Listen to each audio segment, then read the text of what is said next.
Ready. Play.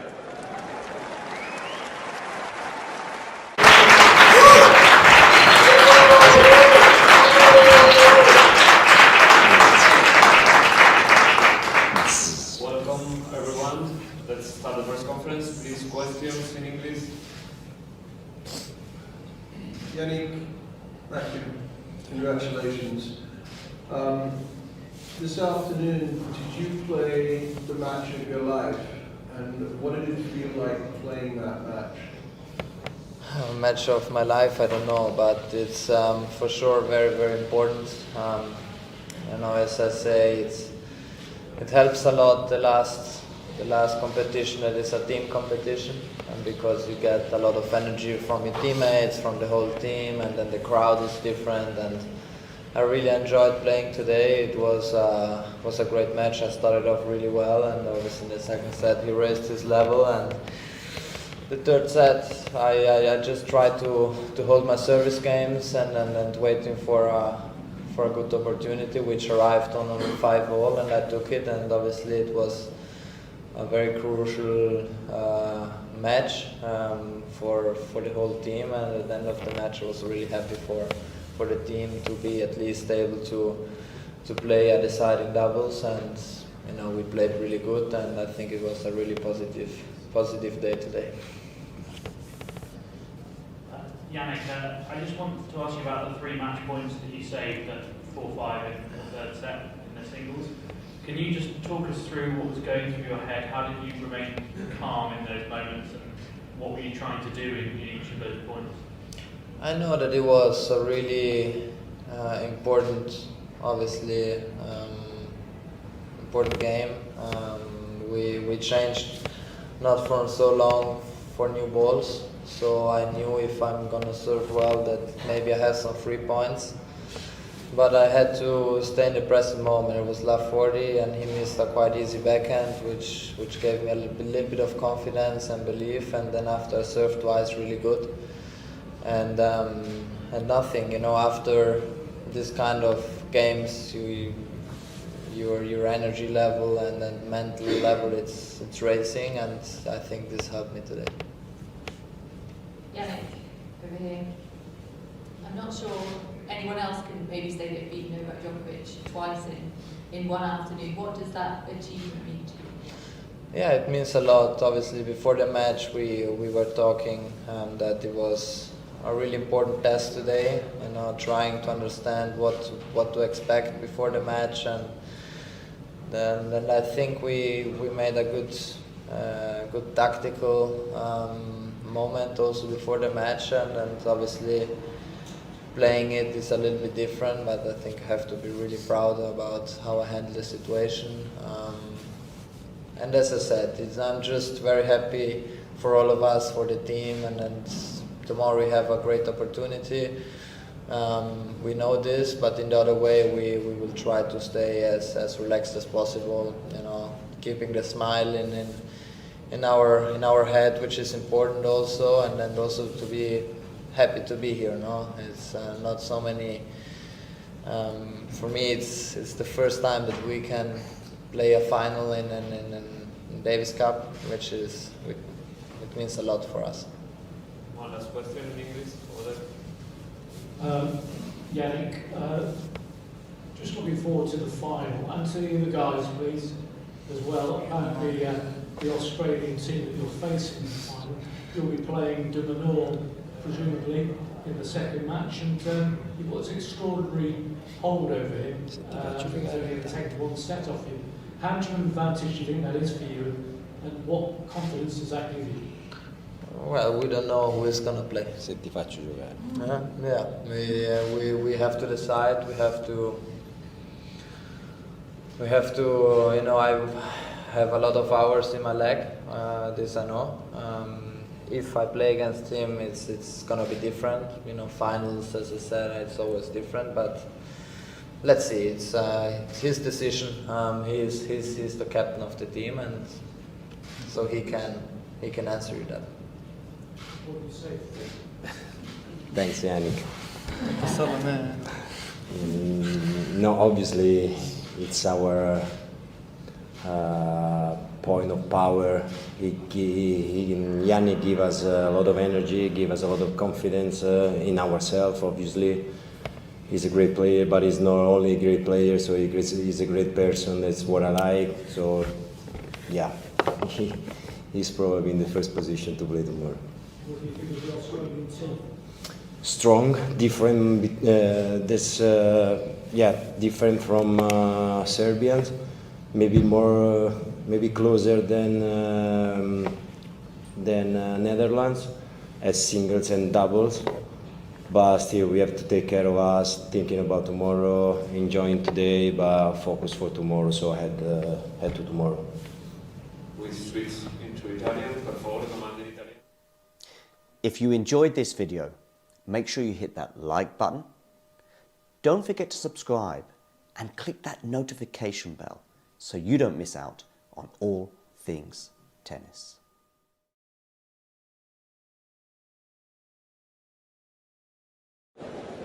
Ready. Play.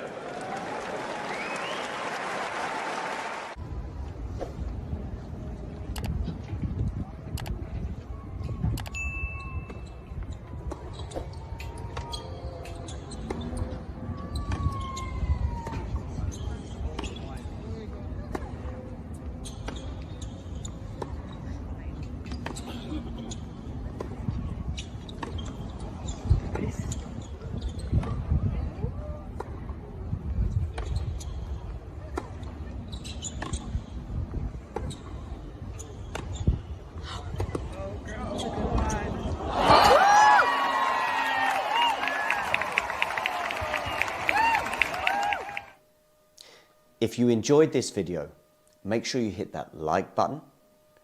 Don't forget to subscribe and click that notification bell so you don't miss out on all things tennis.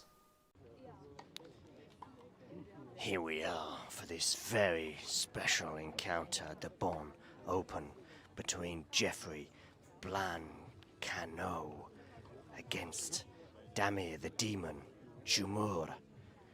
He's very much demonized thus far, showing a bit of frustration after losing the first set. Anyway, the Frenchman to serve, 15-30. Bit of pressure on that Frenchman's shoulders, like a couple of baguettes, weighing over him. Needs to take some time. No hurry, he says, at 15-30. He's up a set, 2-all here. What are you gonna do? You're gonna go there down the middle, and that is a shank. One that even Stefanos Tsitsipas would be proud of.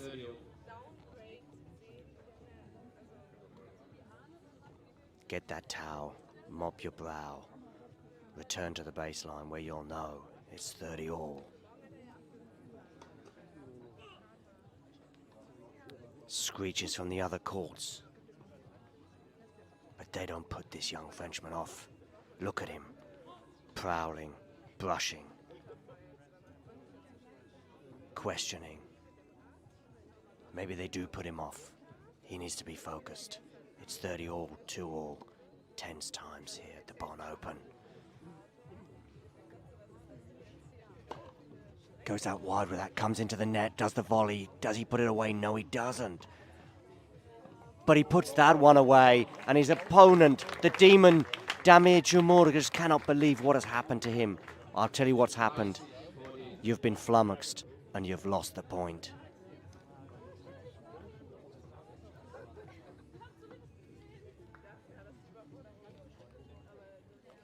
We would take another look at it if we had a replay, but we don't.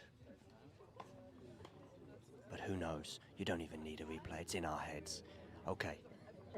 The Frenchman to serve. I say you're going out wide. You don't, you go down the tee.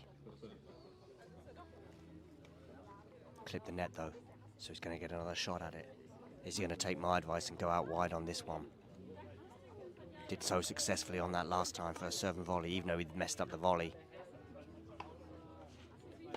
Goes down the tee again, does come into the net, does a little drop shot, and you know what? Jamur is like, I can't even be bothered to run that down. And he's going to clean that line. Look at this. He's cleaning the line because he's so annoyed with some funny bounces.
Ready.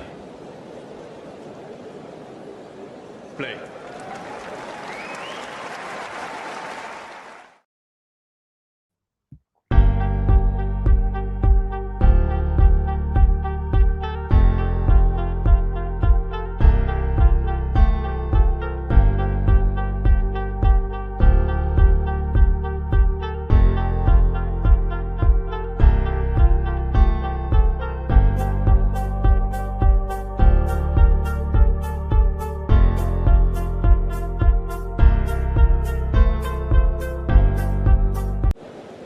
Ready. Play.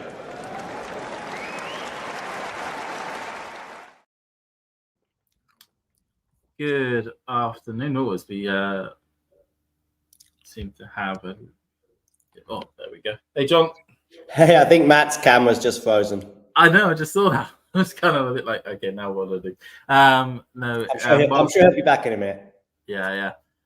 Whilst Matt's camera is unfreezing and we can hopefully see Matt, welcome everybody to what is, well, day 2, even though it probably feels like day 1 of Cincinnati, which is, of course, the last big build-up tournament before the US Open. Are you excited for this one, John? In terms of this tournament? These 2 Masters tournaments next year are going to be 2 weeks each or 12 days each. They are, I don't know how many days there are in the year, but I don't know how they're going to squeeze it all in. I think this year, though, Canada in particular has been impacted by the Olympics in terms of both our attention and excitement. So, but I'm more excited for Cincinnati. No offense to Canada, but I'm interested to hear what Matt's got to say, and I'm going to disappear backstage. Cool. Leading on to that, Matt. How excited or interested or trying to find the word, like bemused are you with what Cincinnati could provide this week? Yeah, I feel like it's interesting because obviously the Canada tournament is different. It's a big 1,000 event, but it kind of felt like it was a bit lower down on priority this year because of the Olympics, and obviously a lot of the big players pulled out. So yeah, I think Cincinnati is probably the biggest indicator, as it usually is going into the US Open. Obviously no Djokovic, but other than that, it's a pretty strong field. Yeah, it certainly is. I mean, we've got Sinner, Alcaraz, certainly the big two that weren't in Montreal last week, who are in Cincinnati this week, along with the usual hardcourt suspects such as Medvedev, Zverev. Going down to the hurt catches, Rublev. Okay, granted, I think Rublev will be still flying to Cincinnati as we probably are speaking, but he will be ever present. They're certainly saying, at least what I've gathered, that it's going to be the courts are quite quick this year, or seem to be fairly quick this year. Which who do you think that would benefit the most out? Well, certainly those crop of players that we talked about. I mean, yeah, I think it probably benefits the top players. I mean, it's interesting that Sinner has never done particularly well in Cincinnati, and he spoke about how the conditions don't really favour him. I'm not sure he's even been past the third round, and after a bit of an off performance in Canada, it'd be interesting to see if he can bounce back and kind of break that barrier. Alcaraz obviously reached the final last year and was, I believe, a point away from the title, so I think he'll be desperate to kind of get over that line and really put himself as because he's spoken about how much he wants to become world number one, and that will really put him in good stead to do that. So certainly, I mean, it's as you say, last week Sinner was unable to defend the points to defend all the points that he picked up from Canada the previous year when he won it in Toronto. Of course, with the Canada system, they switch it each year, so that one year the men are in Toronto, the next year the men are in Montreal, and it's vice versa for the women with Montreal, then on to Toronto as well.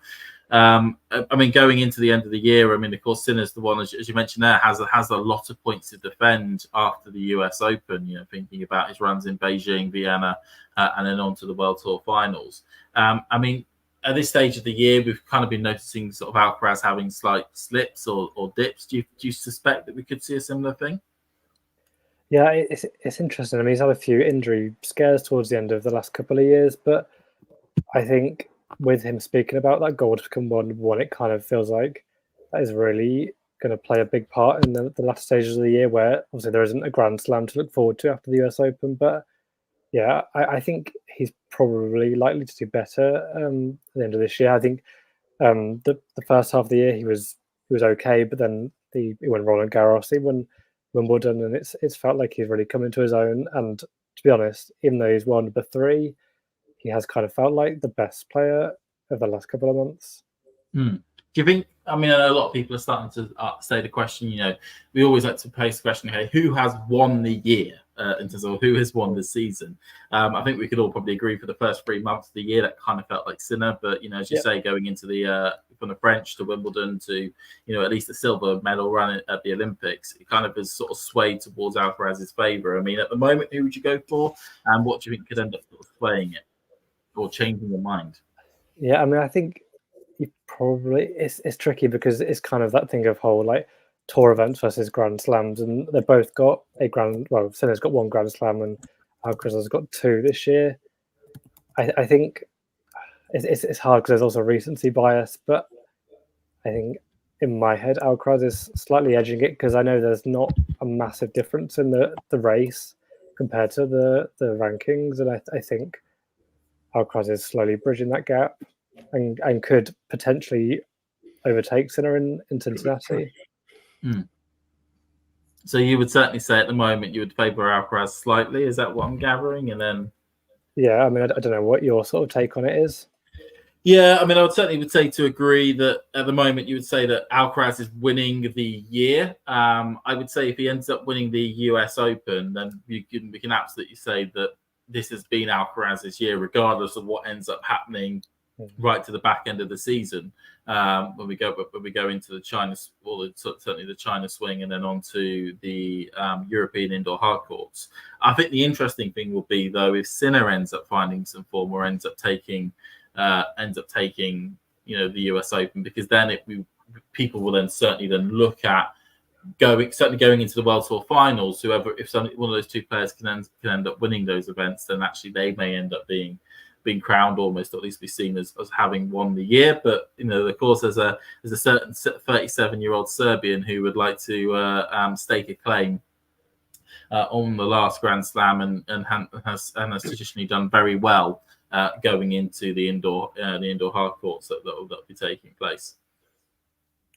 Yeah, I mean, I think obviously if Sinner takes this Grand Slam, then it's all to play for. But if Alcaraz takes it, I just can't see anyone but Alcaraz being one number one at the end of the year. As we can probably see from the photo, just to our left or right, or if I'm going to get my left and right the wrong way around, probably am going to be here. What did you make of Alexei Popyrin, somebody from outside the top 50, winning in Montreal last night? I wasn't, unfortunately, because of time zones, I wasn't able to watch it, but I did rewatch it back this morning, and he played really quite impressively well. Managed to, at least from what I gathered, was able to really neutralize Rublev's main weapon, which is tends to be his ground strokes and the depth and strength of his ground strokes. And it's incredibly impressive by the Australian. Yeah, I mean, I'm in a similar position to you. I didn't watch the match live, but I have seen highlights since. And yeah, I think Popyrin's always been someone who would be described as tricky and like a one-off match, but has never really strung it together like back to back against these top players. And he's beat 5 top 20 players in one tournament, a lot of those top 10 as well, saving 3 match points against Dimitrov. And I kind of think a lot of people expected Rublev to win the final because Rublev can have these good weeks, even when he's not always having a great season. But yeah, it's a really, really good week for Popyrin, and he's definitely going to be seeded for the US Open now, which is going to be really, really positive for him. It's so I know what is it? He's well into now, I believe the 20s. If I just get up the live rank, 23. I mean, that's almost. So. That is the perfect position. He is. Here we are. Currently live ranking. He's at 26. Right. But as you say, he's got a lot of points that are going to be dropping this week. 186.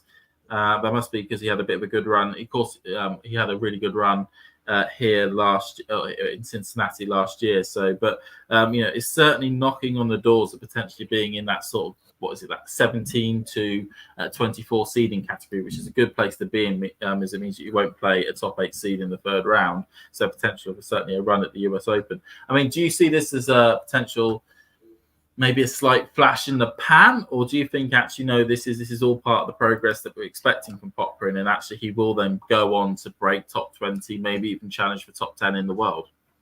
Yeah, it's a tricky one because I think Canada can provide not random winners, but it is a bit of a random winner, and I think it's hard to read too much into it until we get to the US Open, and I think then he might be able to start building on it. But I think top 10 might be a stretch, but top 20, definitely I could see that happening especially if he plays like he did this week, because he's got that in the locker. I think I saw a stat somewhere that said that for Montreal/Toronto for the last 3 years, it has delivered a brand new Masters 1000 winner. Because of course this year Popyrin, last year Sinner, because that was his first ever Masters 1000 title was in Toronto, and then the year before that it was Pablo Carreño Busta, who seemed really unfortunate for the lad. He does the biggest thing he's ever done in his career, and then gets chronically injured afterwards, and is only making his way back onto the main tour in the last couple of months or so, which is a real shame actually for Carreño Busta, given the highs that he was able to get to with that win in Montreal a couple of years ago. Anything else on those two bits before we go on to the two individuals that we've got in front of us at the moment? Yeah, no, not really. I mean, I think it was an enjoyable tournament, but yeah, I think Cincinnati is where we start to really kind of take shape and get a good idea of who is really going into the US Open with some good form. Well, we got in front of us two players who probably prefer a clay court over a hard court. But actually, one of these players is going to be really interesting to see how well they do on the hard courts, because Darderi has the majority of his career been playing on the clay courts, so quite rarely actually ventures onto the hard courts. But yeah, I've got Alejandro Tabilo of Chile versus Luciano Darderi. Of course, Tabilo has already owns a hardcore title, winning in Auckland at the beginning of the year, and Darderi with the one title he picked up in Cordoba when he was a complete ranked outsider as a qualifier. Both players actually came through as complete outsiders as qualifiers to win their two respective 250s, and very much it only got played once before, as we can see at the side there, and that being 1-1, using tennis terms here, 1-0 victory to Tabilo, who has that victory over Darderi. How do you suspect this match is going to go? Yeah, I kind of think, I don't think Darderi's actually ever won a main tour hard court match, because he spends, like you said, so much time on the clay courts.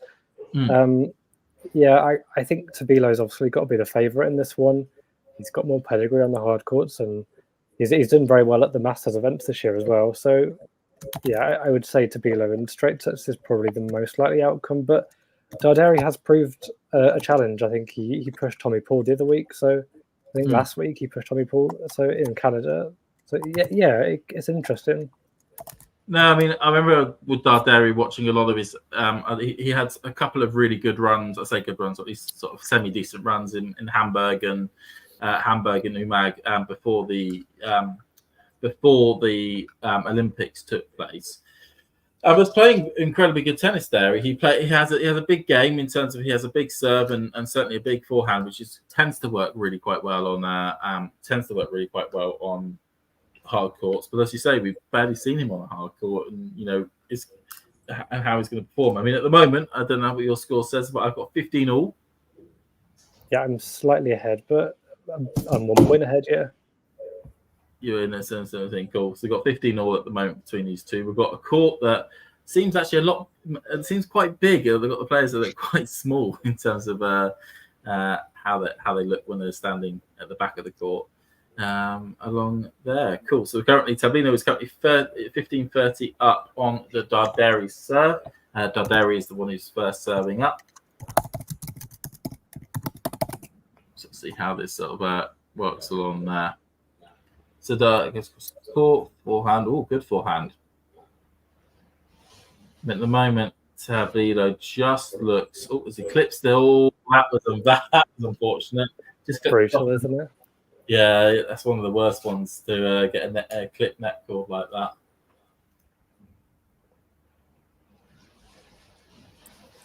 I believe this is both of their first main draw appearances in Cincinnati. It's kind of unsurprising for Darderi, but I think it's the same for Tabilo as well. Yes, because Tabilo has only really been, Tabilo main draw wise since Auckland was been on the circuit, but that's just about in. Oh, just that hits a forehand. He'll be disappointed with that forehand there from Tabilo. It was set up perfectly for a forehand up the line, and he just ends up hitting it well into the tram lines. We get a great shot from Amber.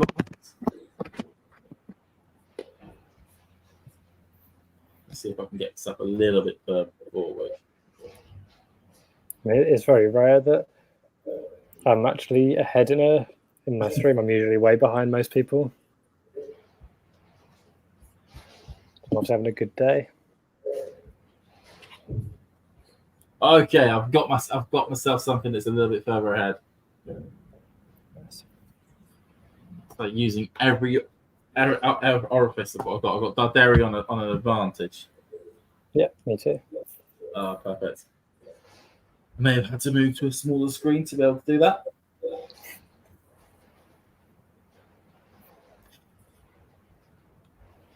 I've been told that the weather's not that. The weather in Mason, which is Mason, Ohio, which is the area that the event is taking place in, is not as warm as people usually expect. Right. Yeah. I mean, I haven't actually checked, but I could have a quick. Got it up here. So at the moment, the same for today. It's only going to reach a high of 27 degrees, which usually people associate this tournament as being in the usually certainly in the early to mid 30s. Yes. Usually quite tough conditions. But... Oh, what a shot! He has run through the dark soft. And if there wasn't a net, it'd still be running. Well, I thought you were going to stop at the goal. No, I've just got a bit of background noise there. Oh, what a shot! And we still do. There we go. So at the moment, now back to Juice. Actually with these two.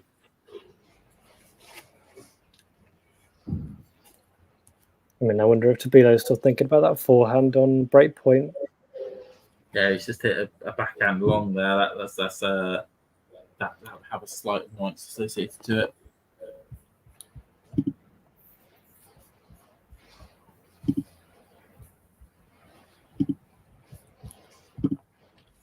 I currently got myself a little fan on because it's really warm. Whereabouts in the UK are you based, Matt?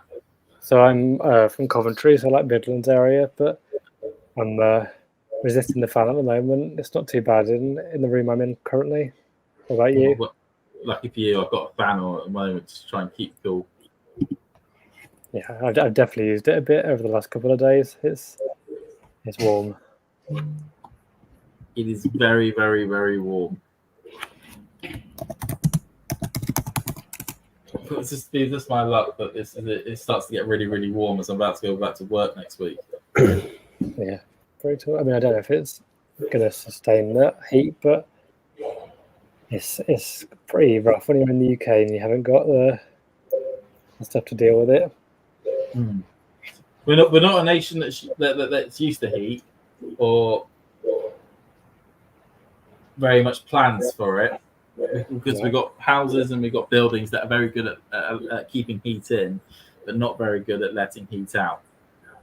Yeah, definitely.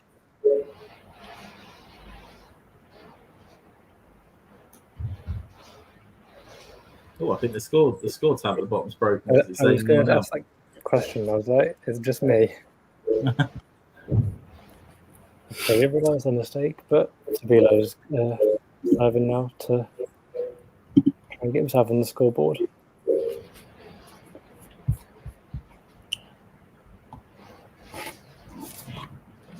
Oh, they've fixed the scoreboard now, and Tabilo's sticking a forehand into the net.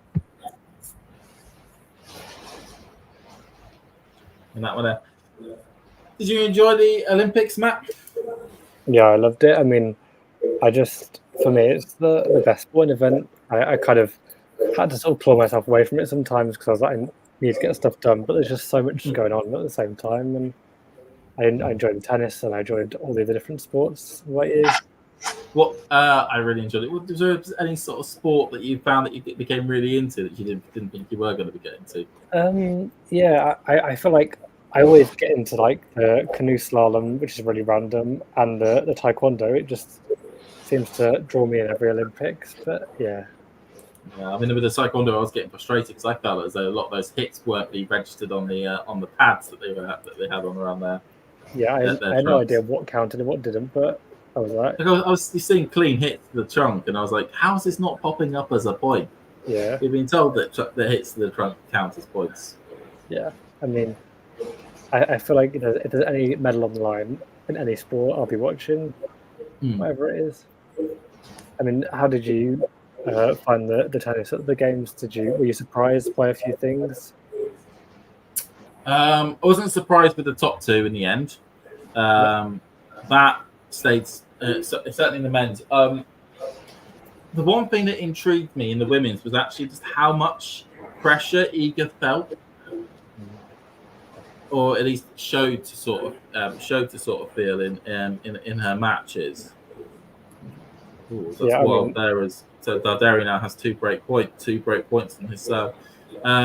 Yeah, it was very much because you could visibly see even from the first match that Iga felt an immense amount of pressure, or at least looked incredibly stressed on court, which didn't die down during the entirety of the tournament. It actually seemed to get worse, and that Zheng match seemed to culminate in that pressure with a lower standard than what she would prefer to provide, really. But she did come away in the medal at the end, which I'm sure she was happy with, and it was really good to see Zheng do something big, especially given the fact that the run to the US to the Australian Open final early in the season. Yes, granted, the draw really opened up for her, and people were saying that she had an easy-ish draw. But it's very hard after that to be able to get your level there to keep bringing it back, if that makes sense. Yeah, I mean, just to note that Darderi did get that break, and he's now gone from having break points down to being 2 level up, so it's interesting. But yeah, going back to Swiatek, like you said, it was written all over her face how stressed and how much pressure she felt under. I think it was the pressure of representing her country as being one of the big stars. Like, she was the massive favourite to win the gold medal. And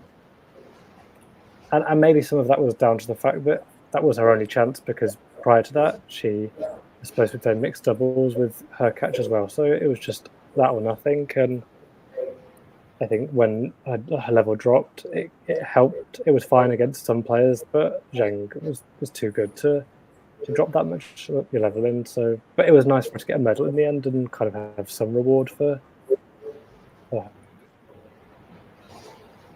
Yeah, it was. And a medal is a medal,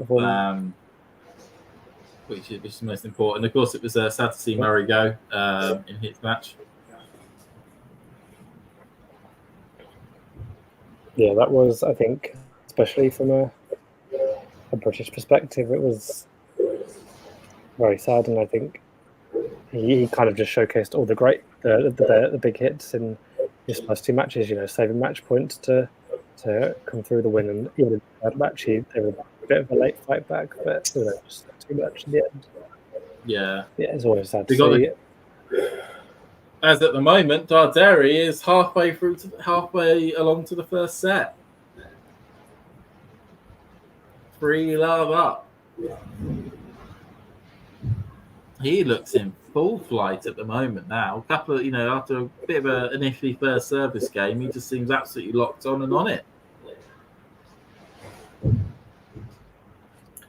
Yeah, I mean, it kind of seems that ever since that forehand miss, the match has just turned on its head, and Darderi looks much more comfortable on a surface that we don't know him that well on. But yeah, it's interesting. It'll be interesting to see if Tabilo can bounce back.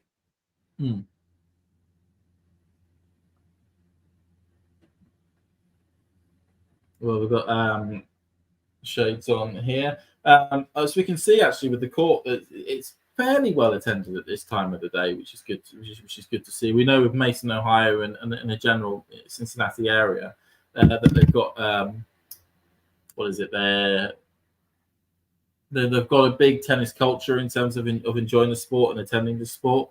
For you, if you were a tennis goer, what sort of courts would you prefer to go onto? The big stadium court, or would you want to go onto more the ground, more the sort of the smaller courts where you can get a lot closer to the players?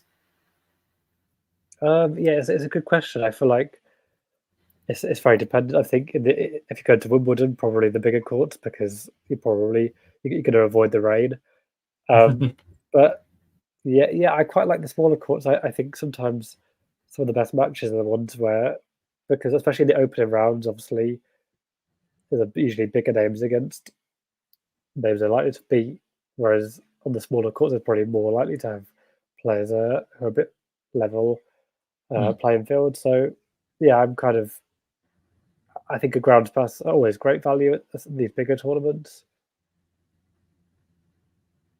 And I was going to say as well, like, there was obviously rumours last year about this tournament potentially relocated. So I suppose a lot of the people going to this tournament, the locals especially, will be grateful that they've managed to keep it there, and it seems like it's going to be there for the prolonged future.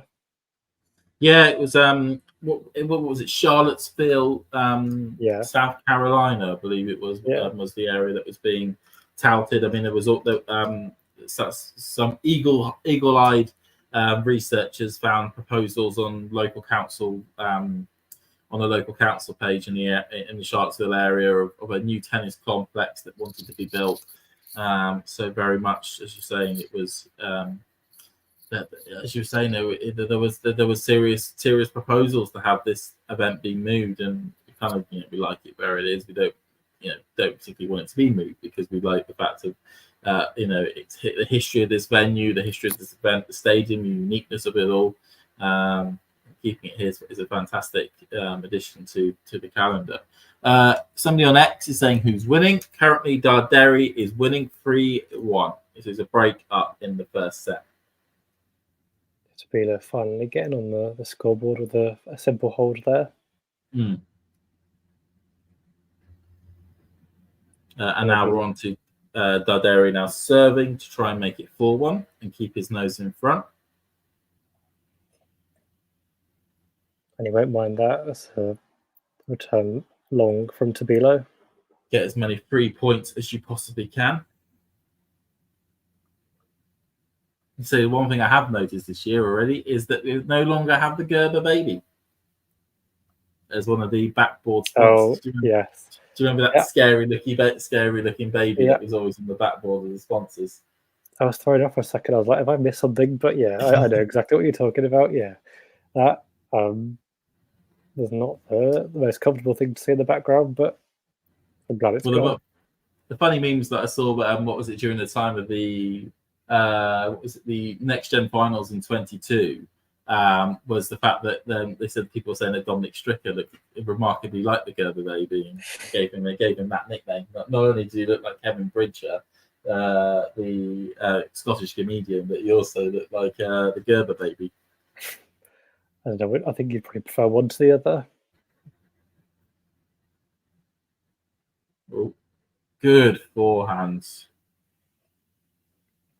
Really good forehands from Darderi there. 2 deep balls. Really pushes his opponent back beyond the baseline, keeps him in control at that point, and ends up winning it.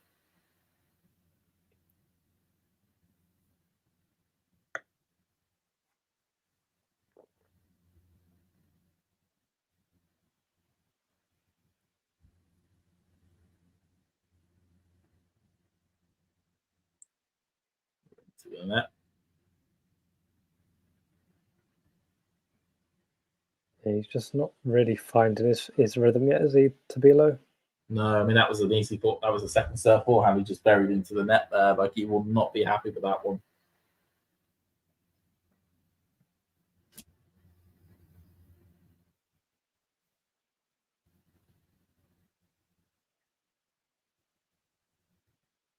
I really wish Darderi would choose a shirt supplier that provide better looking kits, and the same actually. I just realised that both Darderi and Tabilo work with the same company, just because it just looks a bit dirty. I always find that sponsor's kit this year.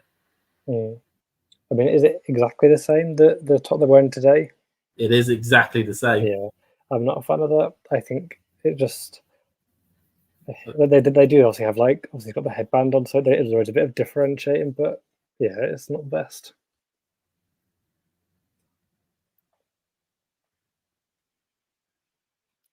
Obviously, I don't know how much these players will be thinking about this, but obviously Kaboli is a great player, but there has been a bit of an opening in this part of the draw.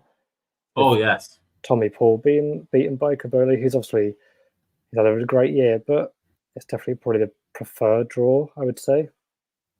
Yeah, I mean it was. I think we certainly have noticed that. Okay, granted, Popring did play in this.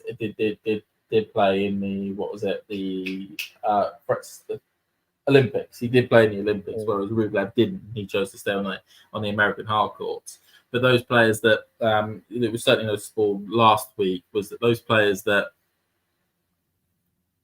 elected to stay or at least go to America early and play either in Atlanta or Washington, and were using the balls that were going to be used for the entirety of the series, tended to do better, or than those players that went to Paris. I mean, you think about the fact that Korda stayed and was able to beat Fritz and a few other big names like Zverev and whatnot.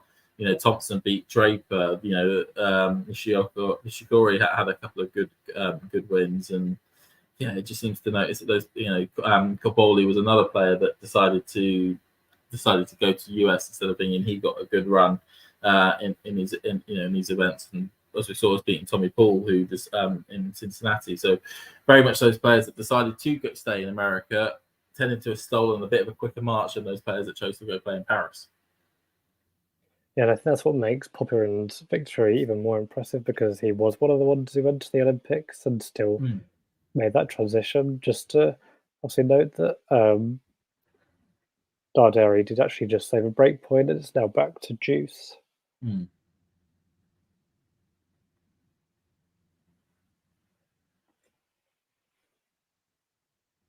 And hits a double fault. Another break point opportunity for Tabilo to get back on This is a serve. bit of a surprise. Darderi was 40-15 up on his service game and looked in cruise control. Yeah, he did. Strange how quickly. I mean, I suppose the game that Tabilo got broken, I can't remember what the score was like in that, but it was quite emphatic, wasn't it? It was almost like a love service game. Yeah. But Darderi's just hit a brilliant serve out wide to save that break point.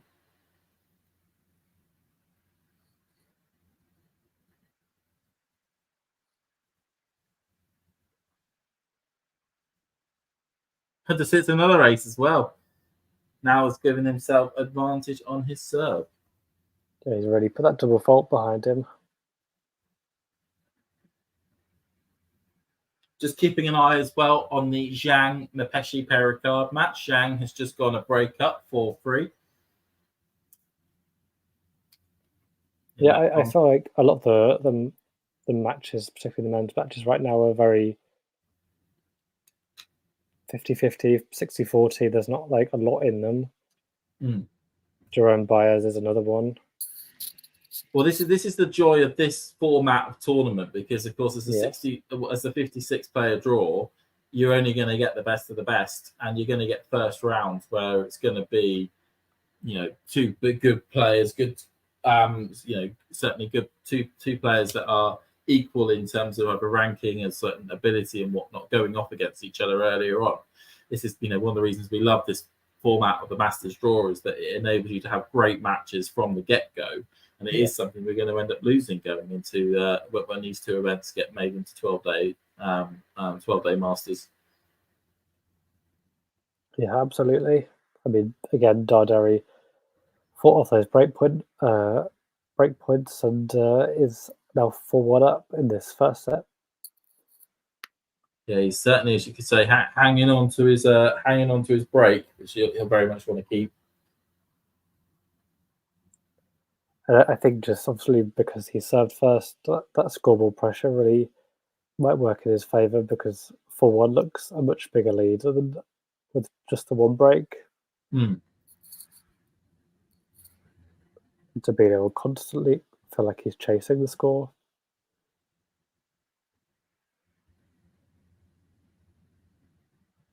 But I kind of think at this point it's important for Tabilo not to panic. I think he's definitely having the opportunities, and he needs to kind of tell himself that it's errors in his game that he needs to work on, and it's not like he's getting out hit by Darderi.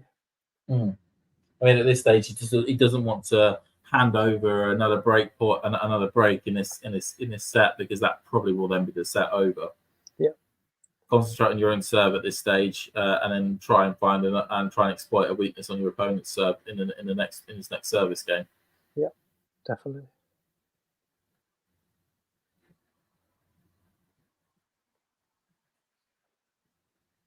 Tell you what, he has some of the weirdest ball tosses I will ever admit when it comes to Tabilo. I mean, that pretty much did a full semicircle above his head.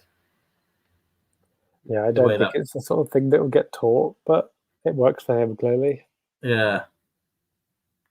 And he's using it to a real good effect there. 2 quick points there, 30 love.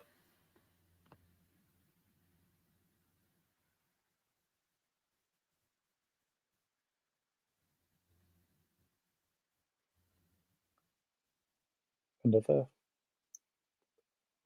Well, that was a good return by Darderi. Really kept that ball low over the net.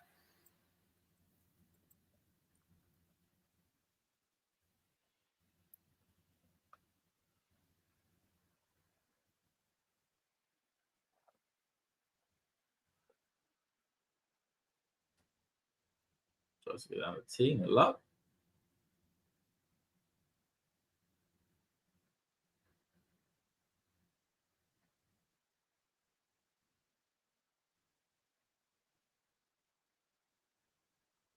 Good get.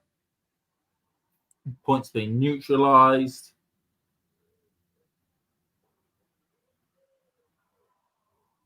Cross court exchanges, backhand down the line, backhand up the line by Darderi, and then a failed drop shot into the net, and all of a sudden this service game's got a bit juicy. Because I was going to say that I felt like for 2 clay quarters, well, traditional clay quarters, that the rallies have been pretty short, but they'd produced that. I don't know how many shots it was, but it was definitely the lengthiest rally of the match, I would say. Yeah, I would certainly put these 2 clay quarters down as in the category of those that just like to smash it with their forehand. Yeah, I mean, obviously Darderi's already hit 5 aces, which it almost seems to be like a new style of clay quarter has emerged, one that can really hit through the surface and yet move on it incredibly well. I mean, I suppose we're calling the clay quarter, I'd say Darderi, that's definitely accurate, and I think Tabilo would probably be seen as a clay quarter, but his 2 titles this year have actually come on hard and grass courts, so maybe he's kind of changing the perception of him. Yeah, I mean, Tabilo, bizarrely, has not won a clay court title yet. But he has had that obviously great run. That's the surface we most associate with him. Was it Rome or Madrid? It was semi-finals, I forget which. Rome, yeah, it was in Rome, that one. When in Rome. He has had success on the clay this year, as he holds to keep it just at the single break for the time being, and the pressure's back on Darderi to keep that break lead. It is back on the Italians' side of the net. They'll probably want an easier hold than it was in the last service game. Yeah, I mean, it looked very comfortable, but he couldn't quite get it over the line as simple as he would have liked to. But that is just the start I would have liked. Oh yeah, I mean, if I was Tabilo, I would not be happy about sticking that sort of backhand into the net. There's been a few like that, either just going straight into the net or going long. And yeah, I mean, I'm not noticing that much kick on Darderi's serve either, so it's not as though you can say it's a brilliant kick second serve. It's still fairly low to the ground. It's something that you should be able to make decent contact with. Yeah, it's strange. I mean, was that in? Jeez, it was. How was that in? We were just saying about his returns not being great, but he's just hit an absolute screamer. I mean, that literally must have clipped the literal back edge of the line, like the last hair on the ball. They've just shown how close it is. That is, I mean, actually, it was well in. Yeah, I did not look that well in. I mean, I suppose it's that fast, it's hard to tell, but that's what the technology is good for just getting that clarification. Meanwhile, Darderi responds in kind with a brilliant serve out wide just to not neutralise any potential momentum switch. Just give you a score update as well. Shang broke again, so has won the first set against Mapeshi Perricard 6-3. As another good serve, sees a backhand flying to the net. Darderi is flying through the service game at the moment.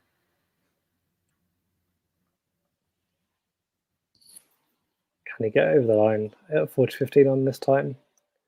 Or will he be pushed to juice again? There you go. He'll be open just to fly this one wide. Down the tee, as happy as you like. 5-3. So Darderi is really steamrolling along in his first set, just determined to get the first set done and dusted. His serve is proving a real weapon. Yeah, I mean, I think both these players are starting to really find their serving form at the moment. Tabilo just, other than that one, the one return in that match that was in that game that was fantastic, he's really been struggling to find the court, and I suppose you've got to give some credit to Darderi, but I think he was disappointed really.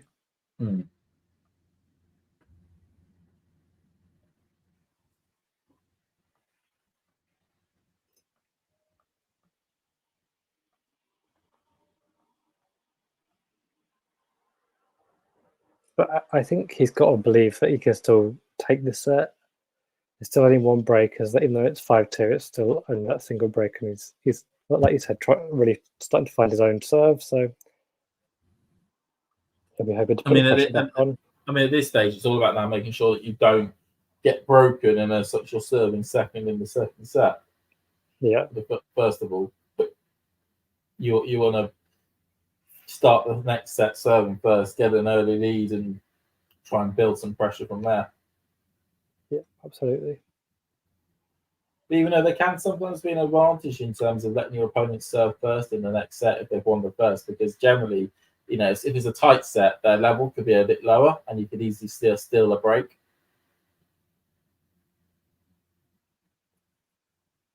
And you get a real momentum shift in the match. But all your Darderi, and you can just get the first point just like that. Brilliant return there. Really close to the baseline. Really kept Tabilo on the defensive. Yeah, they're the sort of returns that Tabilo will be wanting to find, but he's just not finding the court at all. And another miss there from the Chilean. I mean, that was an unforced error.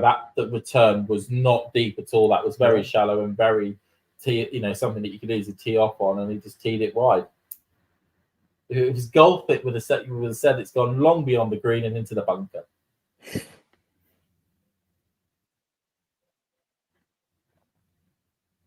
That's another thing I picked up from the Olympics, actually learning a little bit more about golf. Yeah, I watched a slight bit, but I wouldn't say I've got the terms down like you have yet. No, you're not going to be making funny comments about putting a 9-iron wedges or hybrid whatevers. Let's just say I'm not planning on starting my own talking golf channel. That's a good question, actually. What is the golf YouTube space? That must be an interesting group. I'm sure there is somewhere. I feel like there's a space for every sport and topic in the world. But and that drop shot goes over the head of Darderi. He's going to get it. No, he's not. Brilliant little lob.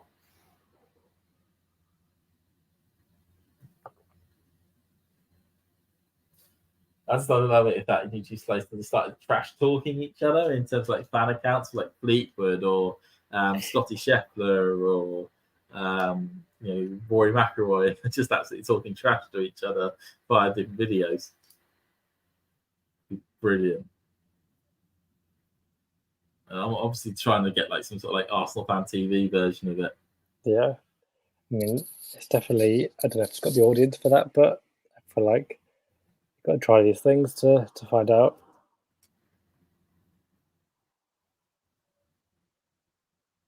And Tabilo has turned this service game around from 30 to 40-30.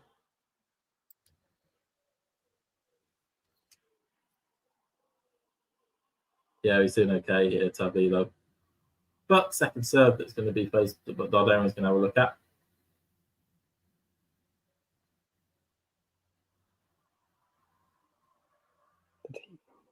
No, he found it, I think.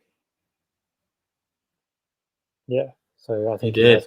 That was way. That is playing with too much. That's playing with too much. What's the word I'm trying to find? He basically doesn't need to hit it that long. You just ask him for problems. He's going to hit it that long.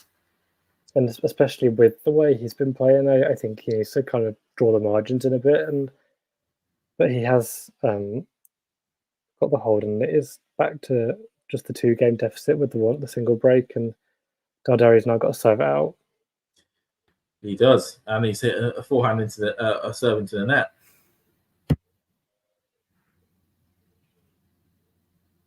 Oh, Oh, too long. I like the idea though. Try to tuck up your opponent, but just did it way too long. But he's under some early pressure in this service game, love 15, but nothing to panic about too much just yet.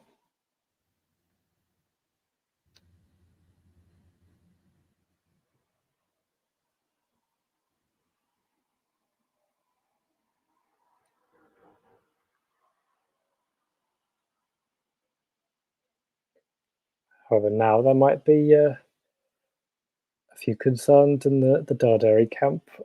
Love 30 with a forehand going into the tram lines. So pressure is on.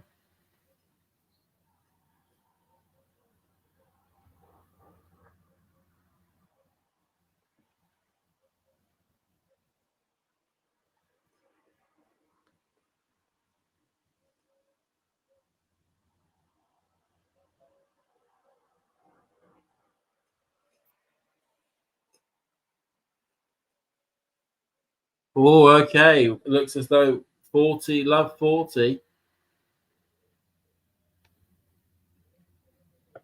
It's a good backhand down the line from Tabilo, but yeah, I don't know. It's hard to say whether this is Darderi's level dropping or Tabilo's level rising. I mean, there's a lack of first serves, which suggests that it certainly is. As Tabilo decides to hit a forehand long. Yeah, he's still got 2 break points, but that was not what he was looking for.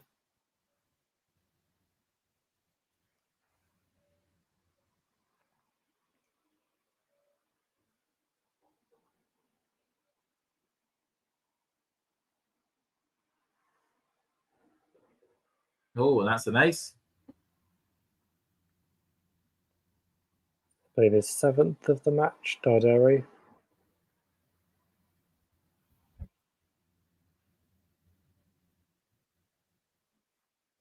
That's 2 out of the 3 break points saved. Is he going to make it a hat trick, or is Tabilo going to finally break him?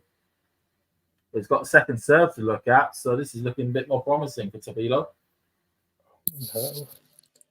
That is probably the worst. Oh, that is that. Oh my gosh. That's the worst return he's hit all day, and he's hit some bad ones.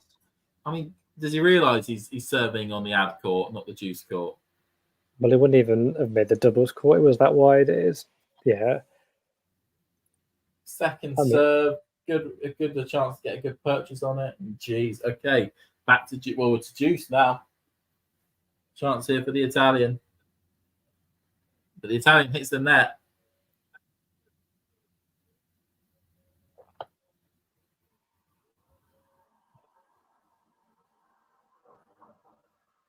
Forehand.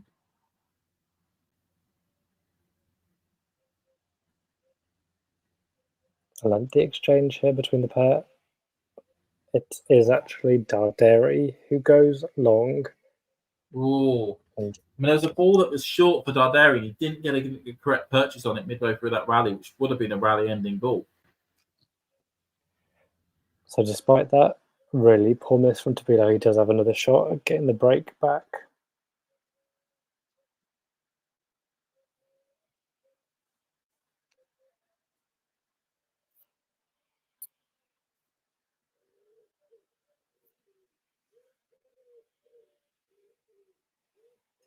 It's another second serve opportunity.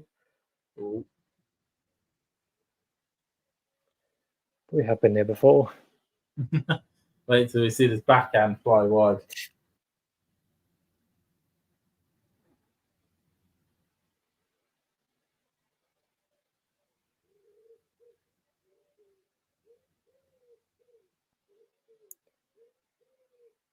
Back and forth from the two on an important break point for Tabilo. Oh, slice. Oh, what a forehand from Darderi. I mean, there's nothing Tabilo can do with that one. It's fantastic. He decides to put full piston pumps on that one.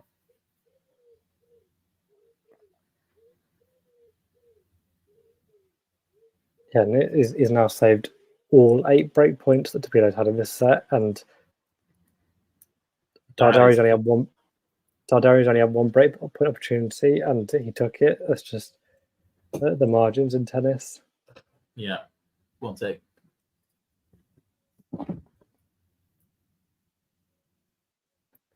As they are on juice now. A great backhand. Ended up accidentally throwing something halfway across my room. Yeah, it is a great backhand from Darderi, and Tabilo just couldn't get enough on it. And we're now at the first set point for the Italian.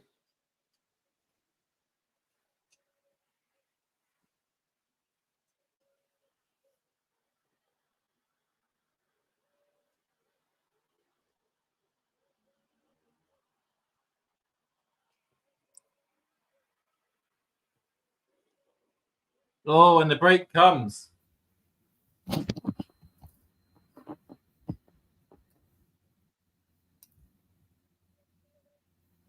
Oh, no. No, so that was a set point for Darderi. And, was it? I read that wrong. I thought that was a break point for Tabilo again. Yeah, it was his first set point, and he went long. So back to juice once again. I've been quite a few juices in this game, in a very important game. Lovely drop shot from Darderi, and Tabilo does get it up, but Darderi swaps it away. Swaps it away there. Gives himself another set point. Well, Baez has taken the first set against Giron. That'd be a good win for Baez. Yeah, Pliskova has taken the first set against Tomova. Gracheva is the first set against Tomjanovic.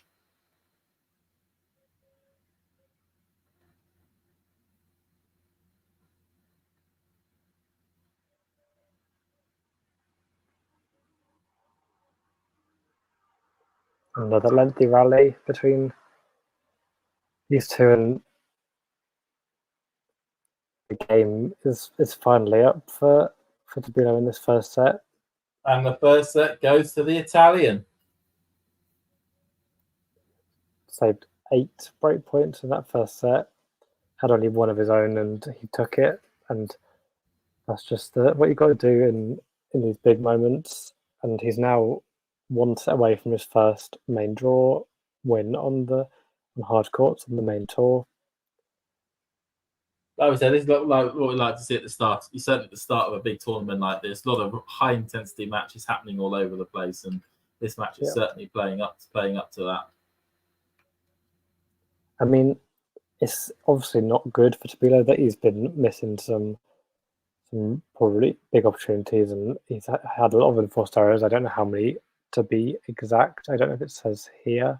Well, I think we're waiting for the next screen to show us. Here we are. Okay, both on 11 unforced errors, but Darderi has more winners. Yeah, and it has felt like Tabilo's unforced errors have come up bigger moments in the matches and the individual games. I mean, it was it was that one service game which he faltered at, and then the rest of the time he's been completely fine. Yeah, I think it's the return of service. But what I'm trying to get is that like Tabilo will be disappointed in the first set, but he knows kind of what he's got to do to improve that in the second, and it's not like it's been taken out of his hands. It's completely in his hands to get this back at least to a tight second set. Darderi is playing well. He's serving well, but there's much for Tabilo to think about in this break. I mean, I think it's very much equal. It could be Darderi that does it in straights, or it could go to a third. It certainly would be 50-50 equals with the way both players are playing. I mean, there was a few moments in those Darderi service games where he was missing the first serve and his second serve opportunities, and he just wasn't quite getting hold of them.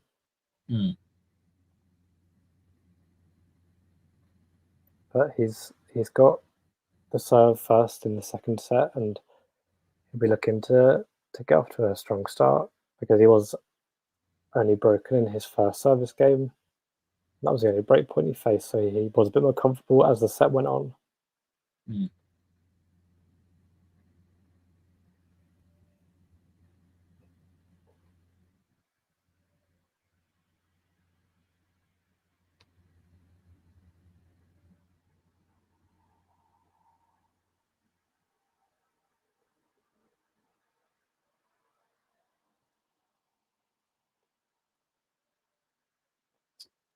Sliced long there by Darderi. So 15 love to Tabilo on his serve.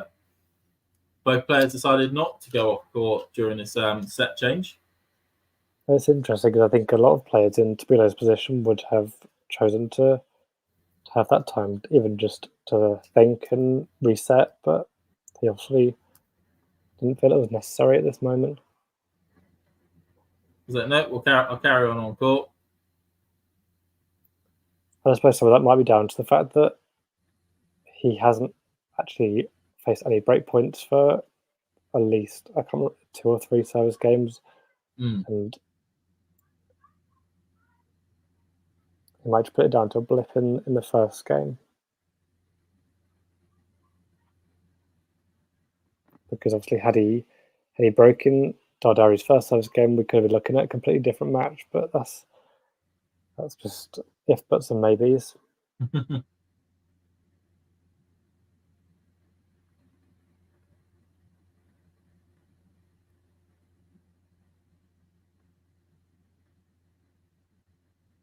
That went so long, I didn't even see it on the screen.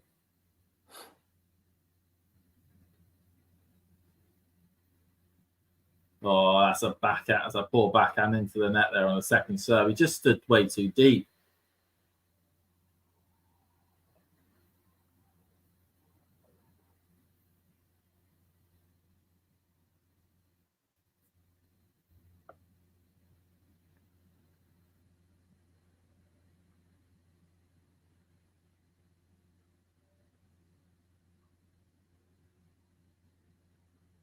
Not going to be quite the love hold yet for Tabilo, but no, just stick the backhand into the net. He's still got 2 game points to make a decent start to the second set. To work with.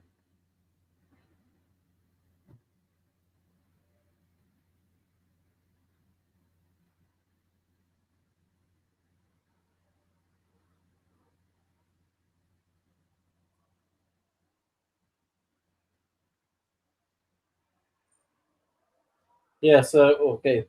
Second serve here.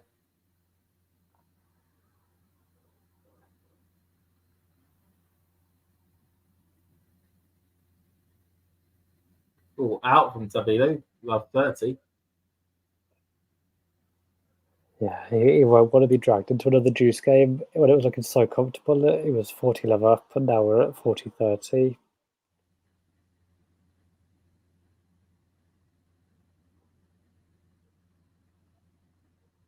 Be really interesting if this does end up going to juice. And it may do. That's it's now got a second serve to have a look at.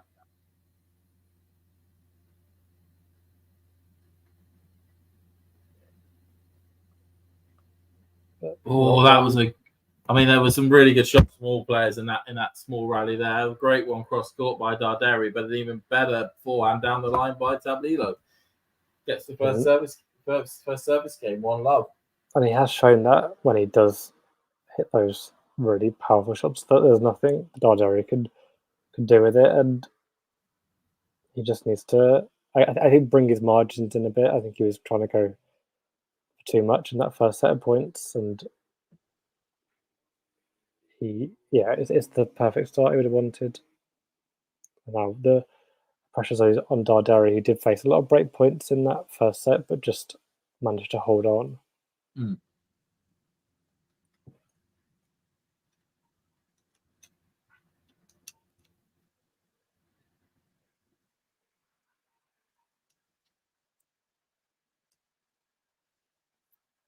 mean, that is a lovely start to the service game from Darderi. Nice drop shot. Drop shot at the net after a short ball. Nothing more you can say about that. Nothing happy about that one.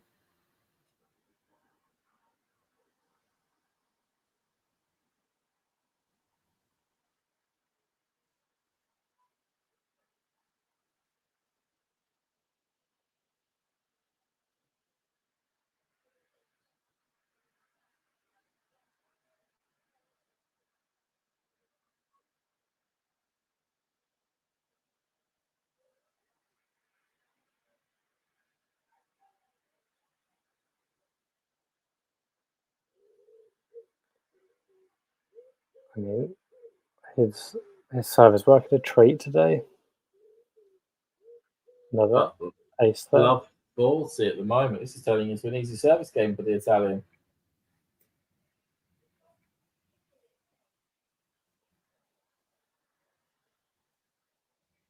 I say that he's now got a double. He's now got a second serve. He's having to provide. We're back to those returns. It wasn't quite. Oh god, it was. One. Oh, that was a return of the bad backhand by Tabilo. Yeah, he's not enjoying it, is he? On that backhand side.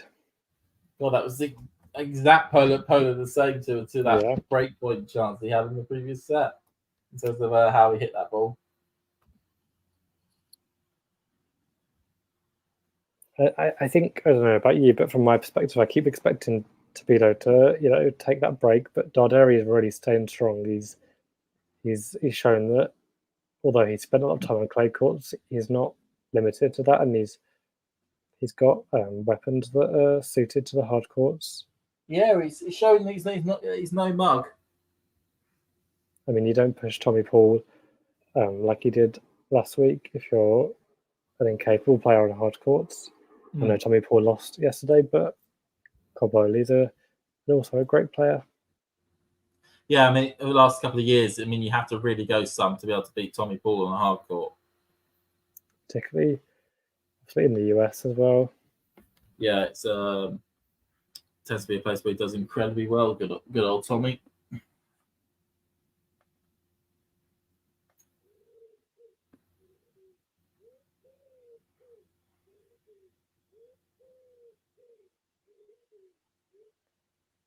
Faisal in the comment asking who won the second set. We're just in the early stages. It's one game apiece, and Tabilo is serving. Who will win? Who do you think is going to win this set, Bug? I think my gut thinks it's going to be Tabilo. I think he's definitely finding his feet. I don't think in the first set, I think it was so early on the break came, and I'm not sure it's going to happen again. Yeah, I think it'll be a tight second set, but I think Tabilo will take it to a decider. What about you? Yeah, I would say 60-40 Tabilo. Seems to be playing a little bit better than Darderi, but Darderi was able to really buckle down and hold on in that first set just to get that over the line. Okay. But interestingly, we're currently 30-all on Tabilo's serve. He doesn't look to be, I mean, it's unsurprising given the scoreline of the first set and this current game, but he doesn't look to be enjoying himself out there, Tabilo. He doesn't. It's obviously the style of player he's playing against. It's just somebody who's making him really uncomfortable.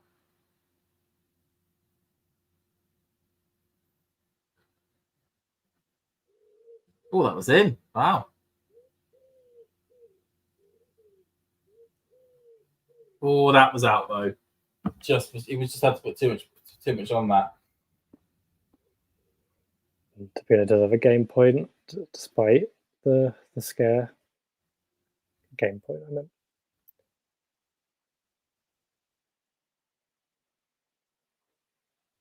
Just hits that long wide.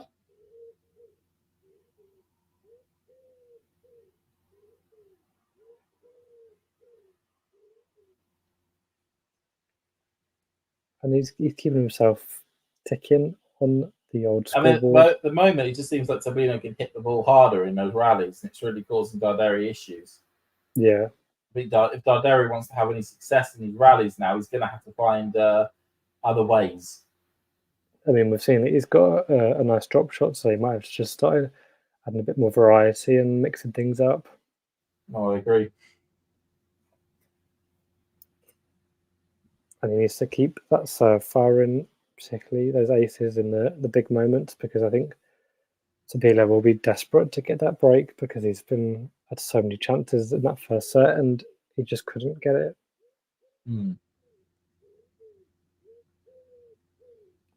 As you can see on the screen, the first serve percentage is not particularly high for either of them, but particularly Tabilo is down at 45%. Yeah, as a player, you want it above 60 at a minimum for your first serves. And that was the thing. Darderi was giving Tabilo a lot of second serve opportunities, but Tabilo was hitting some, like, quite frankly, horrible returns on some of the big moments, and a lot of freebies. Yeah. And as you know, at this stage, at this level of the game, you can't be giving your opponent too many freebies and expected to win. No, not at all.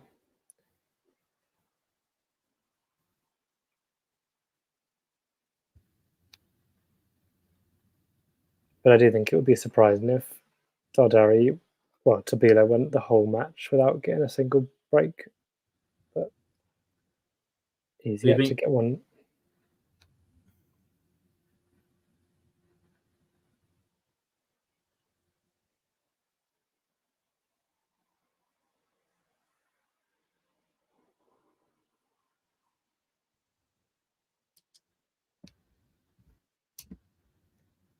Let on the second serve, so to go retake it.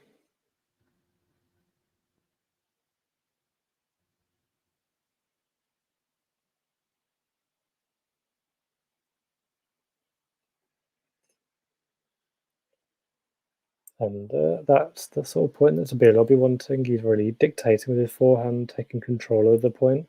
Yeah, backhand, well, certainly an exchange from the back of the court, like baseline to baseline. That's his sort of mustard area.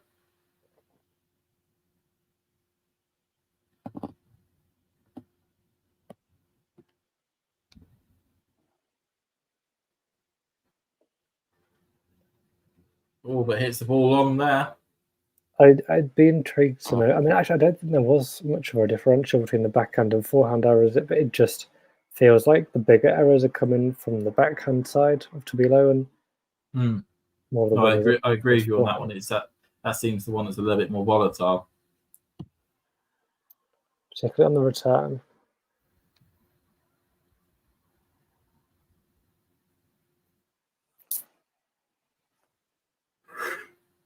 It just about stayed off the line now.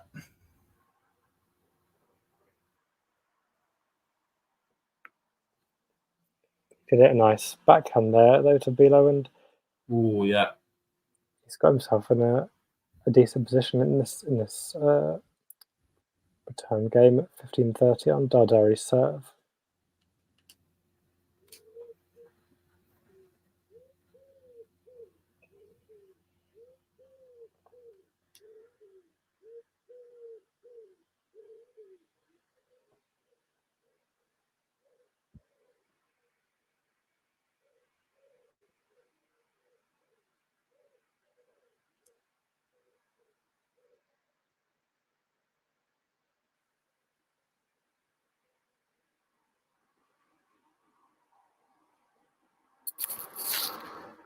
Some real hard-hitting tennis in this rally, and oh really, I would not want to see the state of this ball after this rally. I mean, that is what a winner from Darderi. Outstanding forehand from Darderi.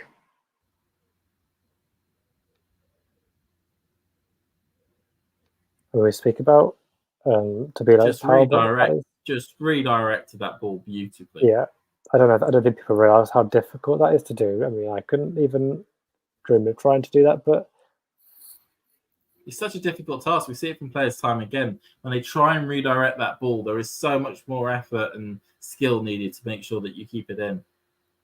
Yeah, and it's a big risk to take as well on, it's 15:30. If that goes wrong, it's 2 break points for Tabilo, and you're probably looking at, certainly him going a break up.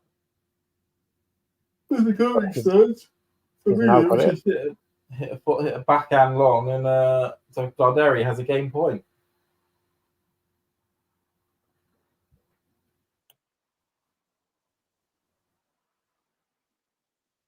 But he hits the net instead.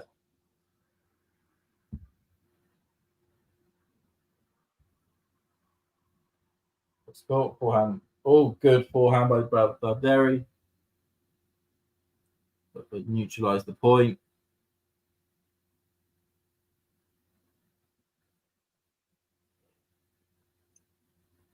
And he hits a backhand long. We're going to juice again.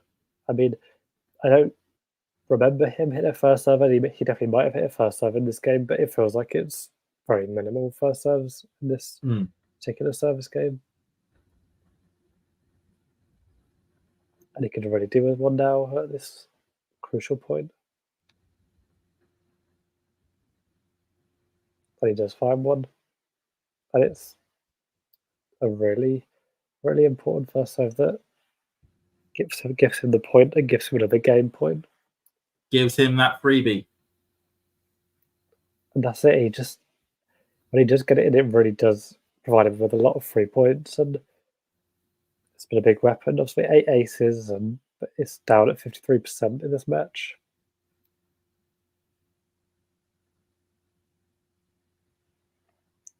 And that's just kind of it in action, really. Another and the ace to seal it off. So that makes it 2 games apiece between the two players. As again, you'd probably still say Tabilo was slight favourites in this set, but all it takes is just one bad service game, and Darderi could very much set sail away with this. Well, and that's it. And I think there must be a part of Tabilo that's getting incredibly frustrated with how close he seems to be getting in Darderi's service games. But he just hasn't had a breakthrough once. And yet, the one time that Darderi had a chance, he took it. Yeah, exactly that. And he's already a little. And as I usually say, when you have chances on your opponent's serve and you don't take them, next service game of your own can be a little bit suspect. It's already love 15 on the Tabilo serve, but he really does hit back with a brilliant ace. It's only his second of the match, Tabilo's.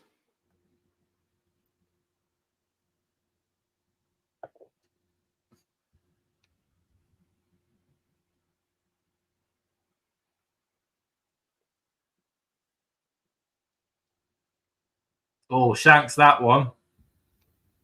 That was it. Got more like a cricket shot than anything else. Going for 4.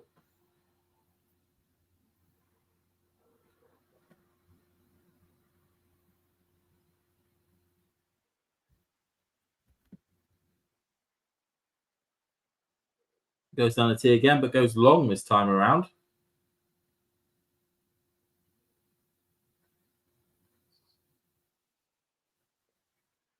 Clips the net just there, so that's a let call.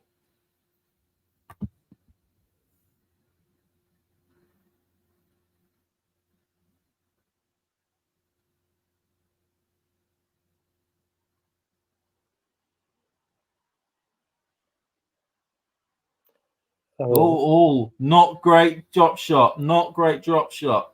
Oh, but that's a poor thing that Darderi did at the same time. Yeah, it was a let off from Darderi. It was a real let off from Darderi. I would have thought you just want to put the ball away there. Just basically patted it back to Tabilo. Particularly as really he really should have had 2 break points, but it's back at 30 all. You can see on his face, he's like, "Oh, that was a bad idea." Yeah.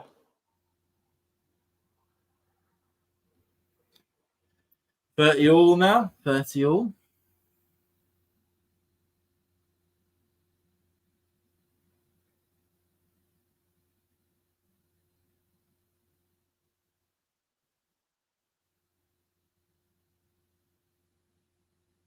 Backhand to forehand.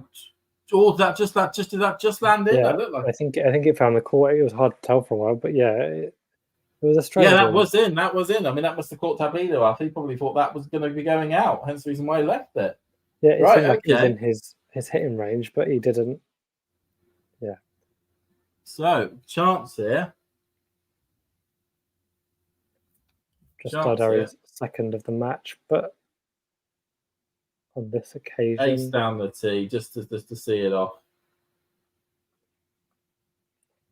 It's Tabilo's turn to try and save some break points, and he's done a good job with that first one in this set.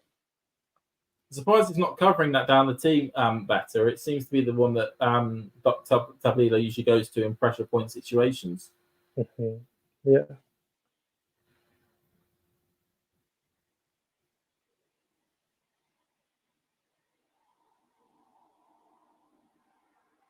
Was that all that was just in? Yeah, it looked very close, that ball. Mm.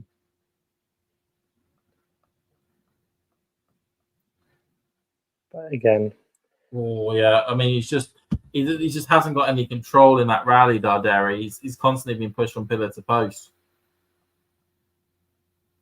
I tell you what, though, they've got a lot of room at the back of the court to be able to work with. Yeah.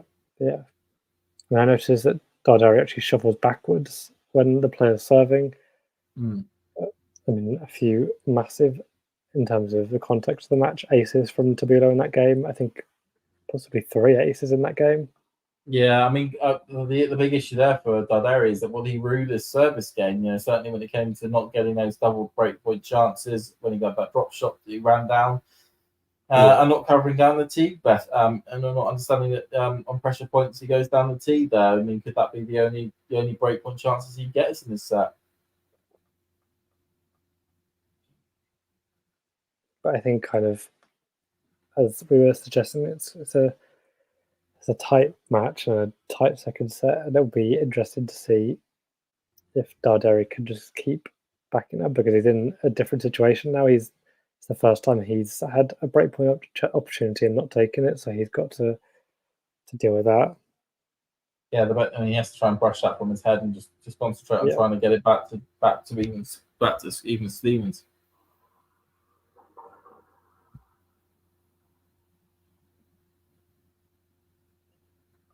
Just as we look around the other matches currently going on, we've got Impechi Perikar is currently serving to stay in the second set and the match against Zhizhen Zhang, and it's on serve in the second set between Jerome and Baez. Baez took the first set, and Baez also has a breakpoint opportunity.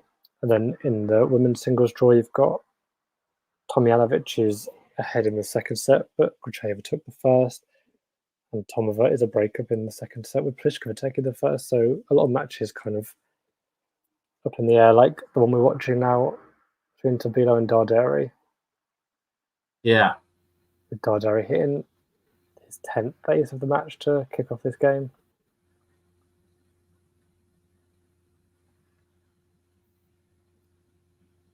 I mean, I don't think I haven't watched a lot of Darderi, but I wouldn't have even thought he had a big serve. But he really does have a weapon. He does have a good, like a big serve. Like I wouldn't say it's a monster serve, it's certainly a big serve. Yeah, it's not the serve that a lot of clay quarters have, but he's obviously more than just that. Well, like I said, it's one of the things which you're noticing from more modern clay quarters is that they actually tend to have they do tend to have quite big serves. I think when you're trying to get those marginal gains of doing your best to really, on a clay quarters tend to start further back, and I think to save yourself constantly getting yourself into 20 shot rallies every game, every point. Sorry, you're gonna have to do your best to. What was that? Just kept in. Cross court. Is it the net? Oh, that's poor. That's poor. Oh, Tabilo had it at the net and he put it into the middle of it. Yeah, he won't be happy with that at all. Did all the hard work and had it on his racket, but yeah. But like I was saying, we're very much noticing more what we call clay quarters, or players that grew up mainly on clay courts, is that they actually tend to have a bigger serve now than they ever have before, because it's the only way to get a few more 3 points to make yourself keep yourself in the game as much as possible. Yeah, I mean, you don't want to just be seen as like Darderi has obviously had a breakthrough year this season, and he's experienced in this first main tour event, so the biggest event on hard courts, grass courts, and he needs to have those weapons to keep himself up with the rest and to get himself those extra points, like you say.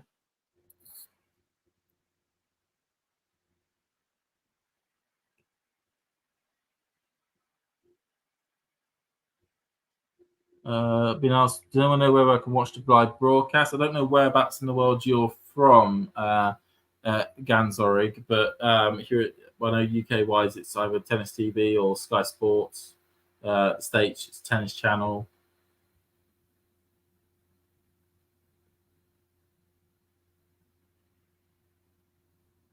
Key point in this game, 30-all, Darderi serving 2-3 in the second set. It's a really long serve on that one. Yeah, he's Tabilo again. Being very disappointed with that. And just when you need it, Tabilo comes up with an unforced error.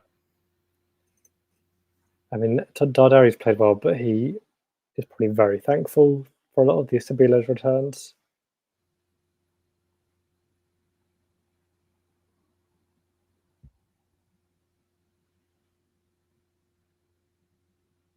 Oh, that was close, but second serve.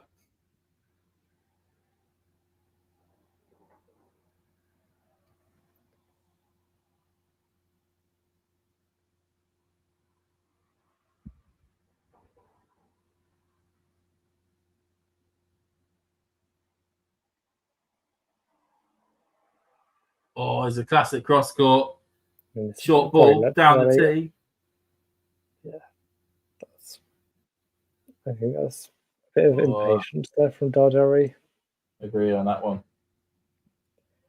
And people in the chat asking who we think is going to win. It's a tricky question at the moment. It's very, very in the balance. I think before the match we'd probably both agreed Tabilo. And I think my gut probably still says Tabilo, but it's a lot closer than I was expecting in the second set, at least, because I did think that Tabilo would try kind of get a stranglehold, but Darderi keeps holding on his serve.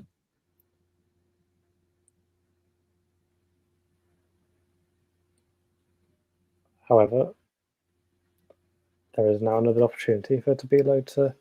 There is now advantage Tabilo to go 4-2 up, potentially.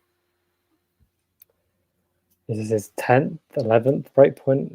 I forget, it's been a lot. Well, let's just see if an unforced error creeps in here, as it usually has done.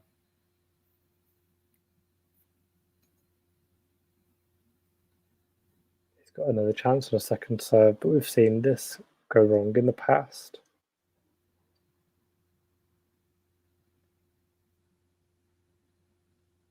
And that is long from Darderi. And Tabilo finally gets that break, the massive break for the Chilean. And he needed that. Yeah, he did. I mean, he's finally got that advantage and on his serve, and he needs to back that up now because it's taken so long for him to get that break. And it would, I don't know if there's any way back from now if he doesn't back this up. Yeah, if he goes 5-2 up, you probably think the set's over. That's a good start. Great first ball.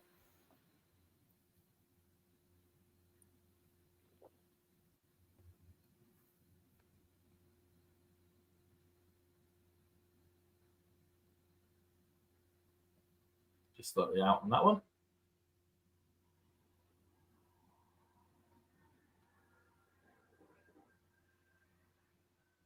But double faults.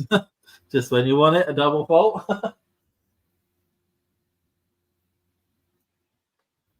I can say that Zhang and Mapeshi Pericard are in a tiebreaker at the moment, 4-3 to Zhang, who is serving now. Yeah, obviously, you think that Mapeshi Pericard's probably got a great tiebreak record with his serve, but Zhang is obviously combating that. I mean, keeping an eye on it, he's looked second best in Mapeshi Pericard for this match. There's an ace there for Tabilo to give himself 2 game points and to really put himself in the driving seat for the second set and to force a decider.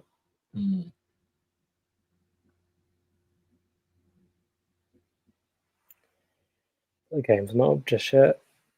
And as we've seen with many of these games in this match, it's getting close. Just poor decision making from Tabilo again. The up the line with just a little bit more height, it was there for him.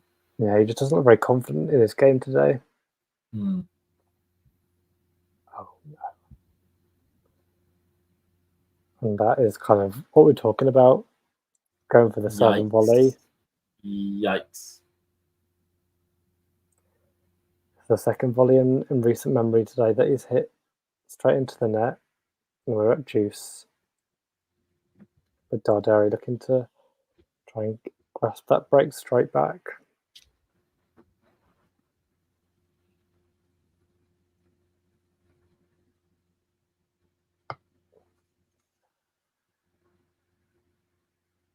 Hey Ashley, good seeing the chat.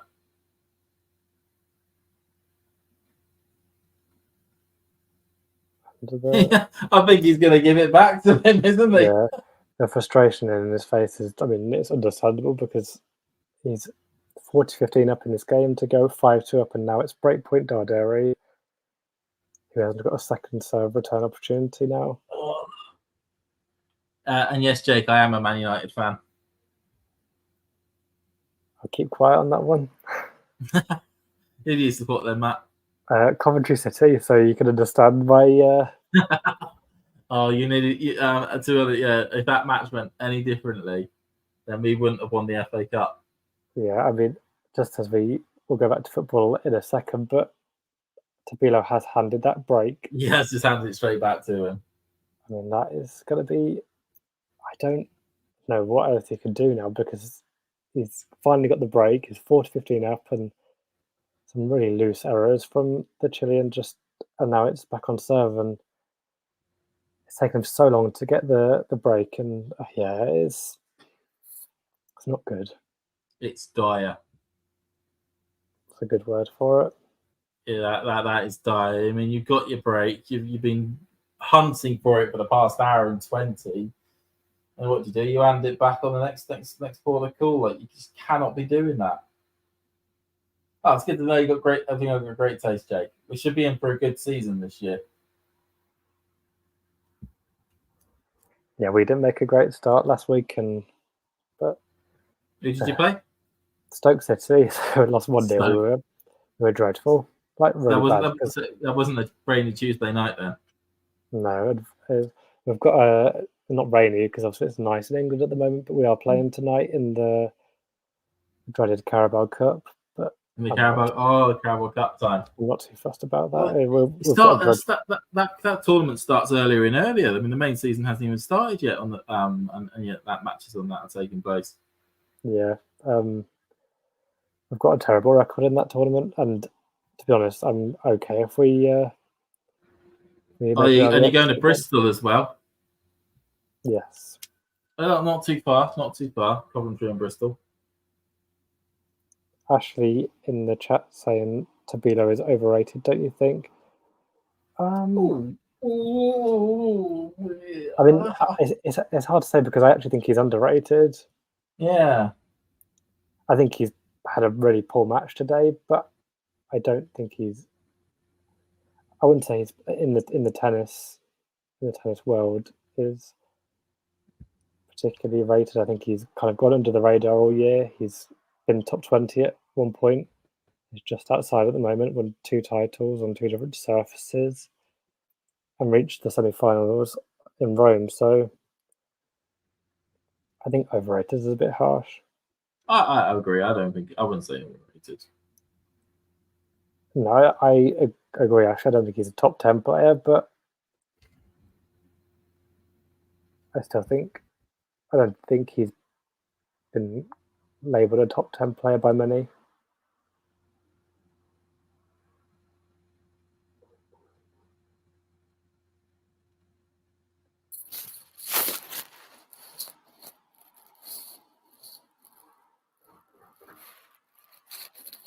It's getting pushed around here though. Oh, but the mistake from Tabilo there. He had that rally in absolutely sorted, and he's just giving it up. The backhand errors today has just been so costly. That's been shocking. Absolutely shocking. Actually saying he reminds me of a journeyman player. I wouldn't say journeyman.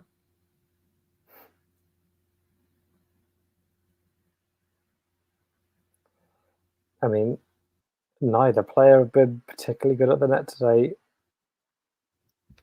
And it's a decent pass though from Tabilo, but I don't think it was the best volley from Darderi. Oh, I didn't notice that Ghost was in the chat. Good to see. Good to see you there, Ghost.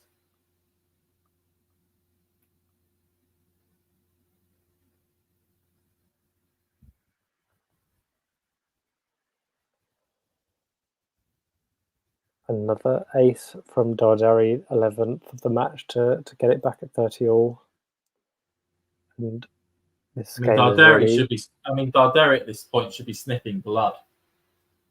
Yeah, I think really this match is for the taking with the way that Tabilo's playing and kind of his body language as well.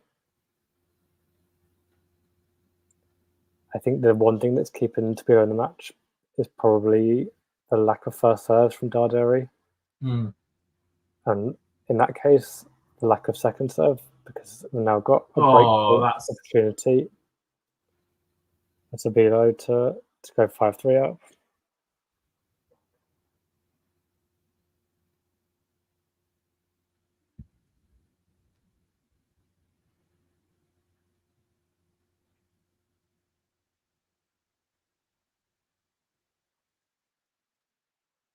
But he saves another. I mean, actually talking in the chat, talking about the Italian players being really good. Yeah, they've got a lot of big talent at the moment. Obviously, you've got Jannik Sinner as the main star, but you've also got Darderi, Caboli, Massetti, Berrettini, he's in the of course. top four. Berrettini's having a good couple of last few months, and I think will be a threat here. In Winning the doing the altitude, doing the mountain double, the Stad and Kitzbühel, pretty comfortably actually in both those two, both by the way. That final against Gaston was just cakewalk at points. Yeah, and another double fault for Darderi on the juice side. Really not what he needs right now. But it's quite funny with Berrettini because he's still not won a title on the hard court. Yeah, it's incredible. I mean, he's got a very tricky first round match in Cincinnati against Holger Rune, but I also think it's not a case of just being tricky for... The way that Rune's been playing recently, that's winnable. That's very winnable. Yeah, it's a horrible draw for Rune as well. I mean, no offense to Rune, but right now, if you're an unseeded player who wants to get an easy seed in the first couple of rounds, you'd be looking at Holger and going, give me him, I can take him. Yeah, he's a weird one because his top level is so good, but it's been rare in the last, probably this year, to see that top level. Italy could win a lot of titles, actually saying. Also, you've got to look to Italy on the women's side. Jasmine Paolini having an amazing year in 2024. So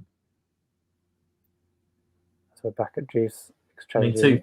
Nobody expected Jasmine to get to 2 finals of 2 slams. No, and also having a great year on the double circuit as well, winning the gold at the Olympics with Sara Errani. This is a very lengthy rally at such a crucial moment in the second set. Why would you go down the line and leave yourself exposed like that?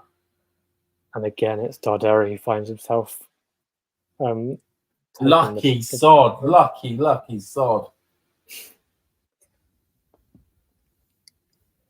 And he's got a game point to get himself back 4-all when it was looking like it was going to be 5-2 just minutes ago. And that's the way of the tennis scoring system, and Tabilo is not favoured in that way today.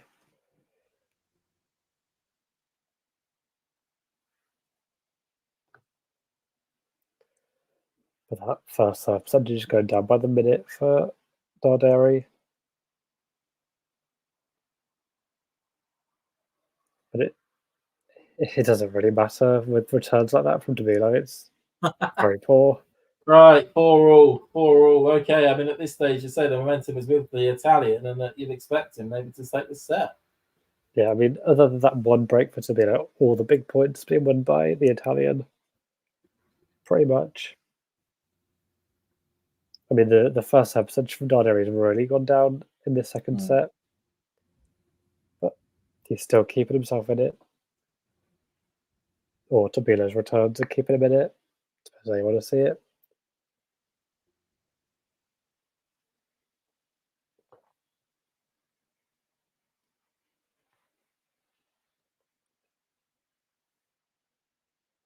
Was that in? Seems. Jeez, that must have clipped literally just the back edge of the line there. Yeah, oh, actually more than it looked. It's the way he hits the ball. It's just the angle he gets that makes it look like it's longer than it actually is. It's not the first time we've been unsure. But that wasn't in. Oh, that wasn't.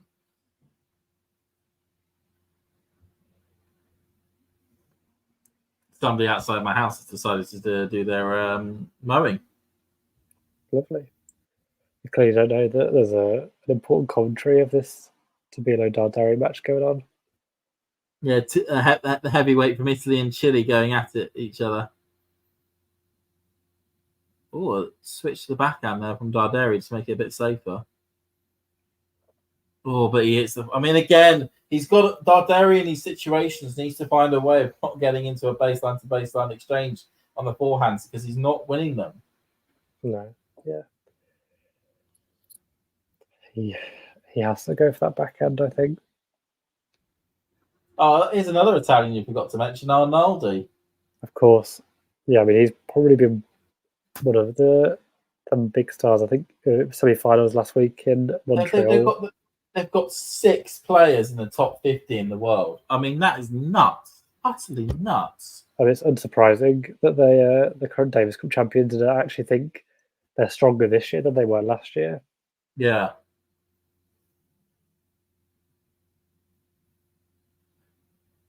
Mazzali Berrettini is the sixth best Italian.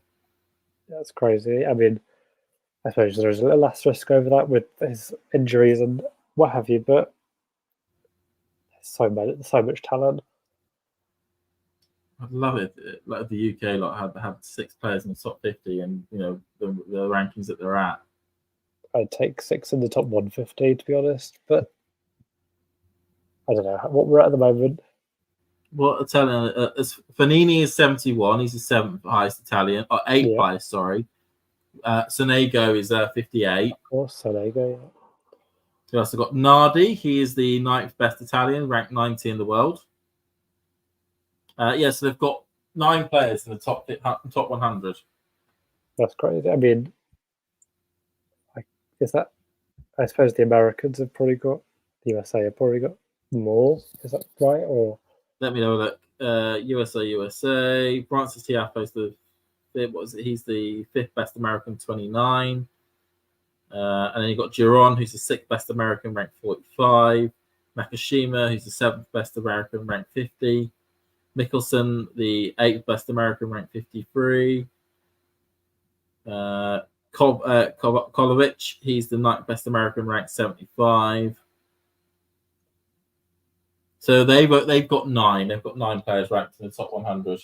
Yeah, that shows the strength to. So near enough 20% of the entire top 100 are either Americans or Italians. Yeah, it's crazy. Just to say, Tabilo was once again up 40-15 on his serve, and we are at juice. He's looking very shaky for the Chilean.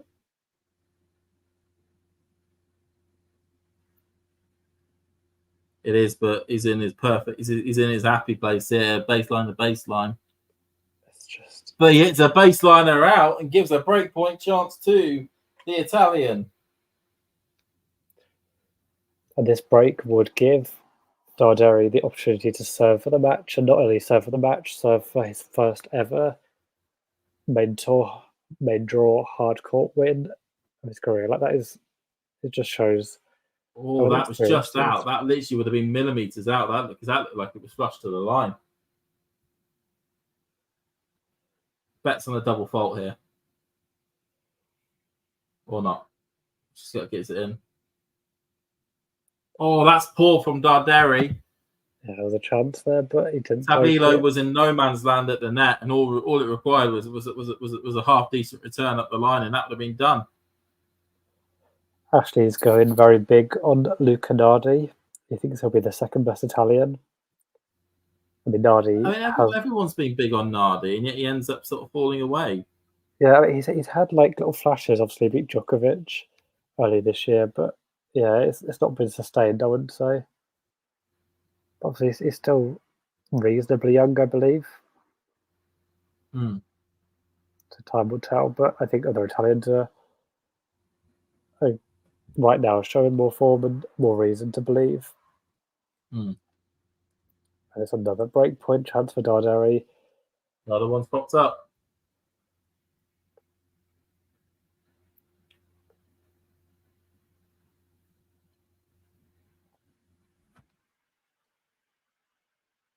There's not much he can do about that when Tabilo's firing an ace like that, and that's what he has in his locker, and it just hasn't really. But yet again, he's going down the tee. How are you not reading this and covering it constantly on those pressure points? That Tabilo constantly goes down the tee. He doesn't go out wide. He goes down the tee. Like on the one hand, I get you. It's a great ace, but he's not covering it. He's not. He's not reading that. That's where he's going to stick it. Yeah, absolutely.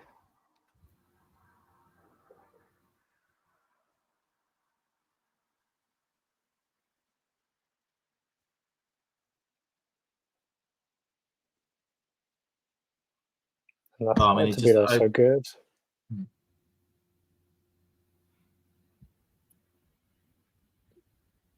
Lovely forehand winner.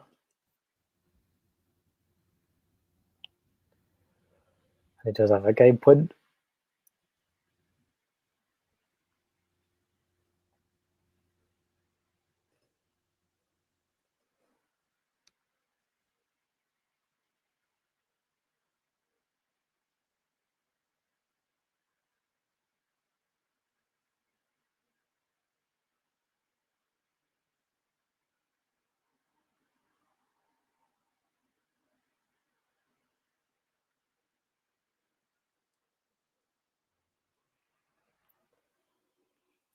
Oh, and he hits a backhand out. The backhand's been all over the place today. I mean, it's kind of... He was on top of that point as well. Yeah, he was. Even his coach is saying you're on top of that point. It's kind of difficult to find new things to say because I feel like I'm just constantly repeating myself. The returns, the backhands, it's the same. It feels like the whole match. And will Darderi read the serve? Inns is saying, who do you think will win at the most at this point? I think Darderi will win. Down the line, just about gets to it, just about over, but in.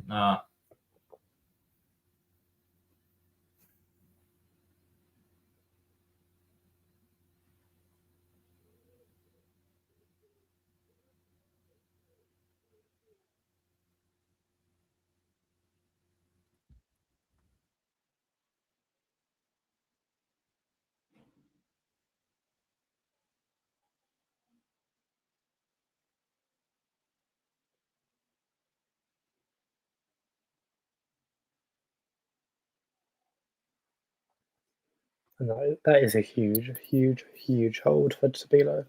Yeah, there's that 5-4. Saving some break points, and after having the disappointment of seeing his break be taken straight back, he's kind of in a position now where it's kind of a free hit on Darderi's serve. I mean, Darderi's got all the pressure on him now to stay in this second set.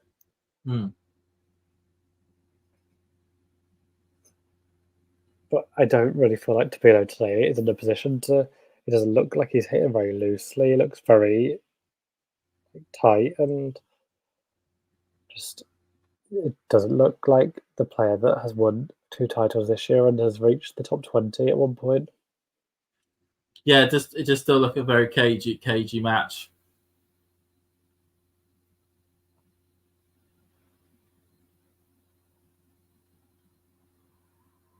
Just got me a little fan on here just to try and keep me cool. It's warming up a bit.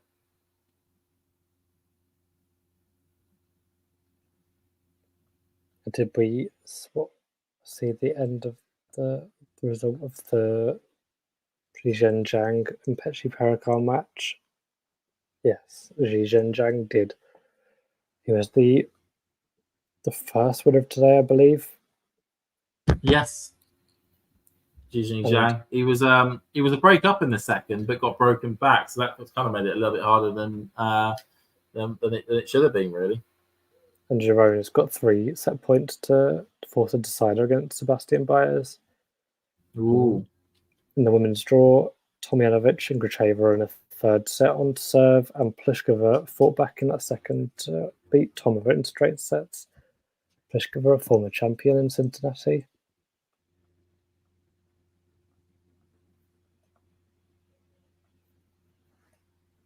All out there by Darderi.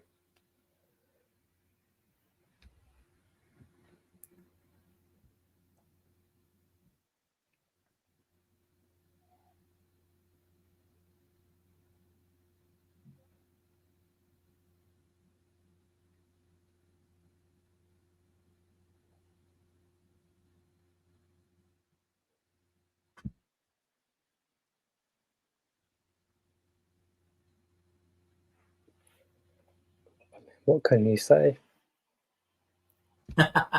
What can you say? It's the time and time after over again. The backhand return into the net or wide, and away it goes. I mean, I don't have any like particular feeling towards either of these, and it's frustrating me, so I can't imagine how it's feeling for him. Yeah, being down on the court, doing his backhand, and oh my days, and an error from Darderi. Yeah, this game is very tight from both, but Tabilo is just 2 points away from forcing a decider. Yeah, taking it the distance.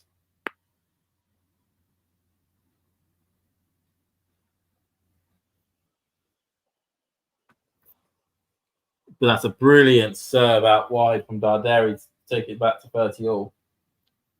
Couldn't have needed it, and if it more than then, I think he's played a big part in this match. But it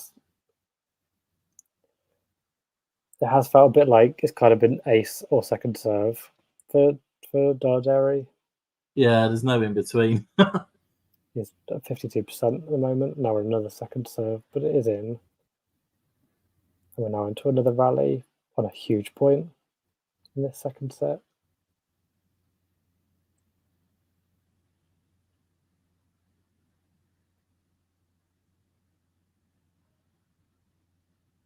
Justin from Darderi, and the point carried on.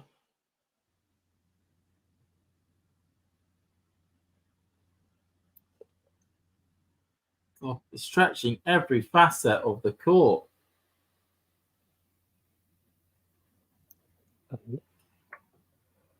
Darderi smashes it away to take it to 40-30. I mean, there was a lot of pressure on that smash, as much as he should have got it in, and he did. He missed. It was set point to Tabilo, but he's managed to get it to 40-30 and gain point to get things level again.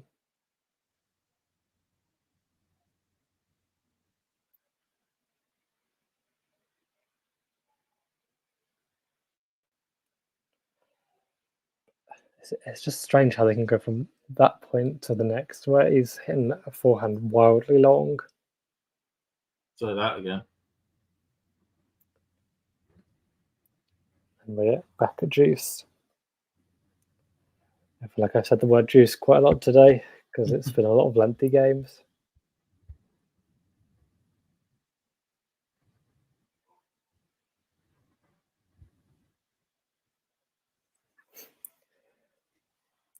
A 13th ace for Darderi, of course.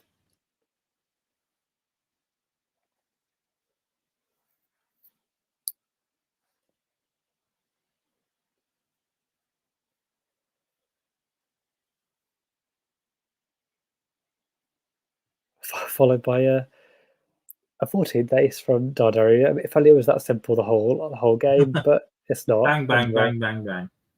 We're now at 5-all. It does feel like every game is a break opportunity for both players serve. But actually, there haven't been that many breaks of serves in this match. I think well, 3.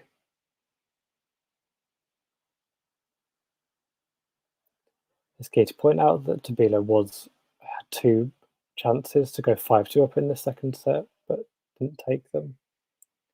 Hmm.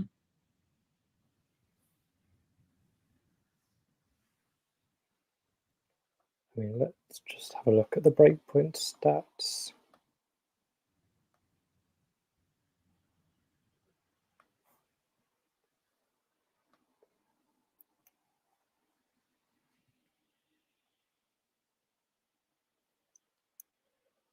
JKA92 saying that they believe that Darderi is going to take the match now.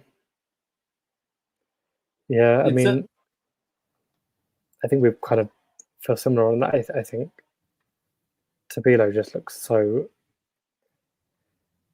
or just not himself, but he is 30 level up in this game.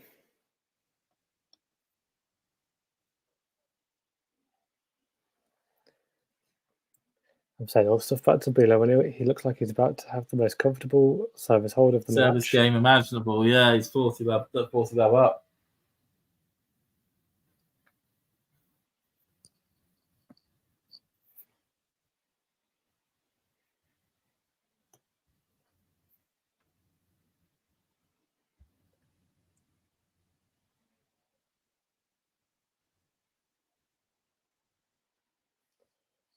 And a hold to love. This like 6-5, so he's guaranteed himself a tiebreaker. Yeah, which I think is probably a nice place for him to be and have that bit of security, and the pressure's all on Darderi in this next game. Yeah, in this match we've had a total of 16 breakpoints, 11 for Tabilo and 5 for Darderi, but the conversion rate is quite different. Darderi has won 2 out of his 5 breakpoints. Tabilo's only won 1 of his 11.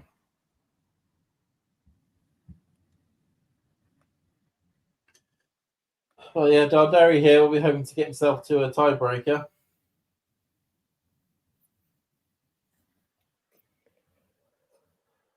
Yeah, I think, I mean, I was saying how many juices there've been in this match, and then there was that love game, but I can't imagine this game not being close. They both look very tight in the last Darderi service game. You know, all these Darderi service games have gone on for a while. I mean, if he can repeat what he did in the last 3 points of the last service game where he got a load of aces, then he'll be very happy with that. It doesn't even need to be aces. I just think, like, I mean, obviously aces, he wouldn't say no to them, but I think it's just the first serve. It's just been far too low at 53%. I mean, Tabilo is even lower at 49%. But it kind of has felt that there's been other areas of Tabilo's game that have been more of a worry.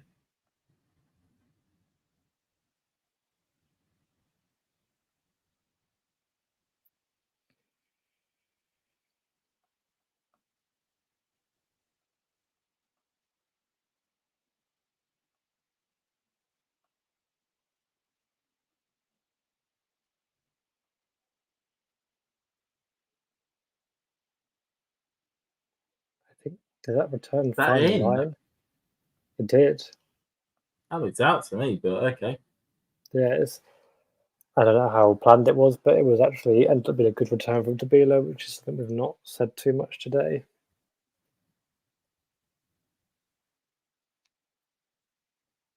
And there's that big serve. And an ace. Darderi. Yeah. The classic in between is either an ace or a second serve.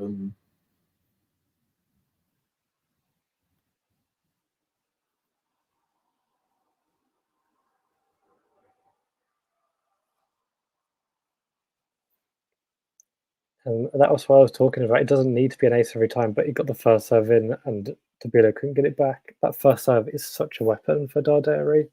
It is. It's really what's kept him in this match and the reason why there's been such a low conversion rate of break points from Tabilo.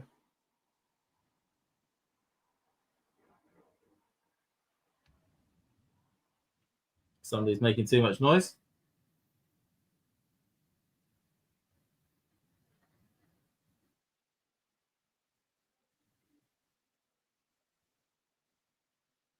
Oh, Was that wide? oh, was that in? Was that in? It looked wide, but I can't really. The scoreboard, yeah, it was wide. I just put way too much angle on it. Yeah, it was a low percentage shot, I would say.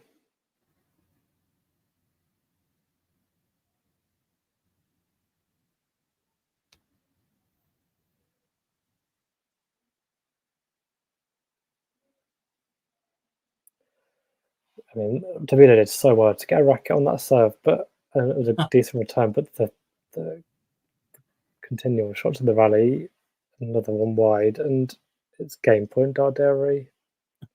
Guys saying spotty internet just is going to assume that you're all agreeing that Fabio Caboli is dope. He's certainly getting there, Ghost. I'd say that. Yeah, he's a very good player, and a great win for him yesterday against Tommy Paul. And an ace for Darderi, takes it to a breaker. He did well in the pressure moments there, and to be honest, I kind of feel like he, in my head, is the favourite in this tiebreak. Right. Okay. So it's been a long set. Are we going to have a third, or are we going, or is Darderi going to finish it off here? I mean, you've got to remember what's on the line of this match. It's the chance for Darderi to win his first main tour hardcourt match.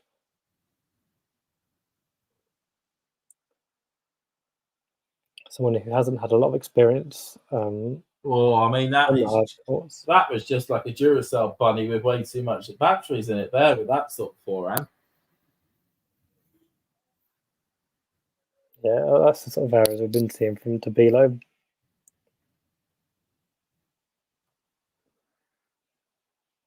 Actually, talking about Heather Watson winning an ITF match today. She did in Cary, the W100 event.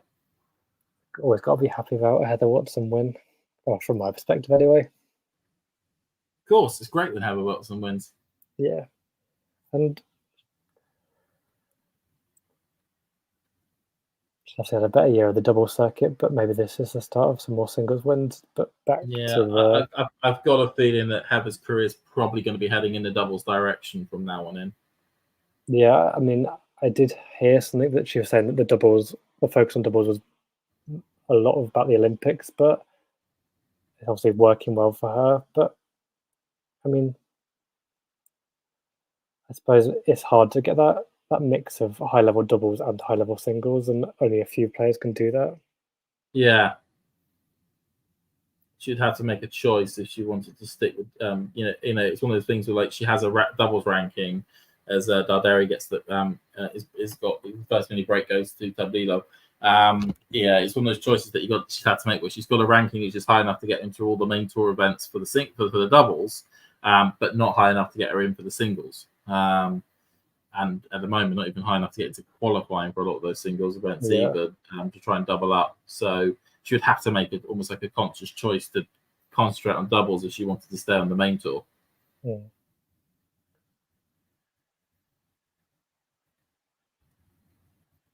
As we said, 2-1 in the tiebreak to Tabilo with the single mini break.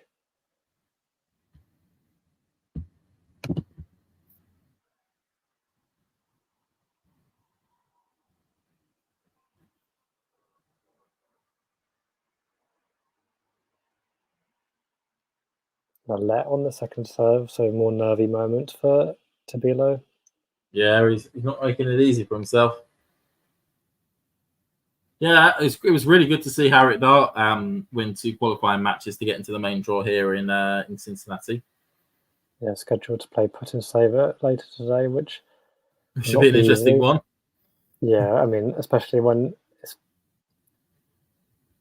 a Put and Saver, and then if she won that, it would be Coco Golf. So it's not a nice draw, but it's good. What a forehand from Darderi there! Really sold Tabilo a dummy, only able to get a racket to it and into the net. So 2-2 here. Yeah, the mini break has gone immediately for Tabilo, and he's just JK8. He's got zero focus. It doesn't look like himself. He just looks a bit lost, to be honest. Yeah, I mean, he's just lost the ball there as well with the toss. But he is looking very dangerous. That's a good serve. He needed that. Yeah. 3 point there, 3-2 to Tabilo. Hands the balls back to Darderi. I mean, it's obviously a very strange position to be in. He's potentially just 5 points away from being out of the tournament, but he also could be 4 points away from being level and being able to reset and like transform in that third set.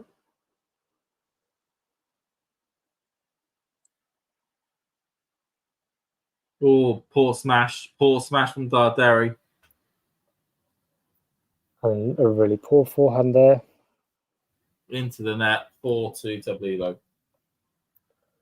Who is in the driving seat in this tiebreak as we change ends.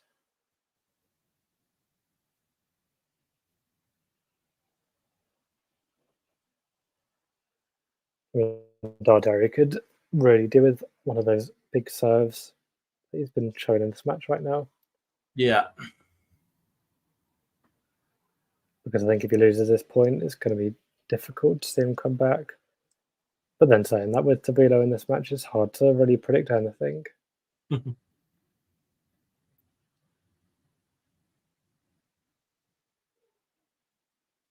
Yeah, I mean, this breaker isn't over yet. Tabilo does I'll say that as Darderi hits a ball into the net.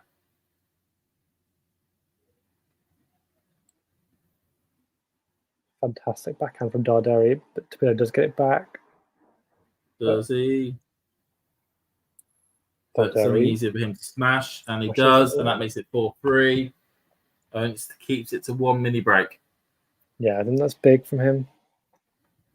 Because this would be a huge win for him. Obviously, the hard courts, Cincinnati, his first time here. I mean, neither player have won a main draw match at Cincinnati before. Neither player has played a match on the main draw in Cincinnati before, so sort of first time things on the line here.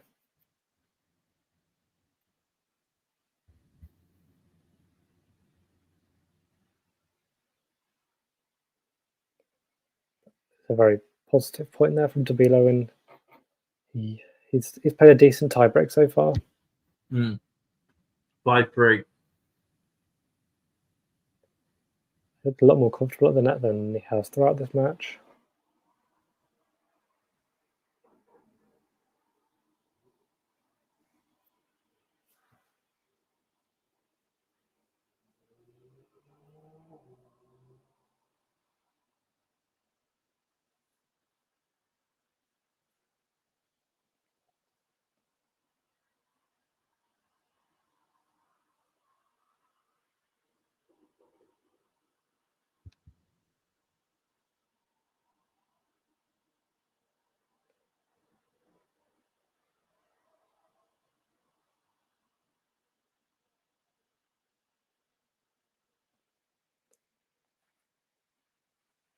I mean, just getting anything in he can here, and that's wide. Right, yeah.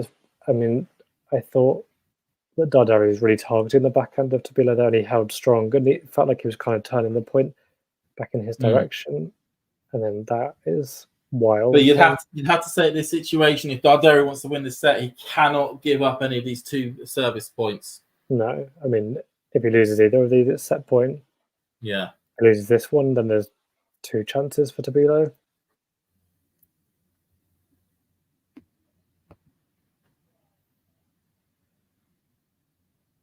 A big serve there from the Italian, and we're back level once again.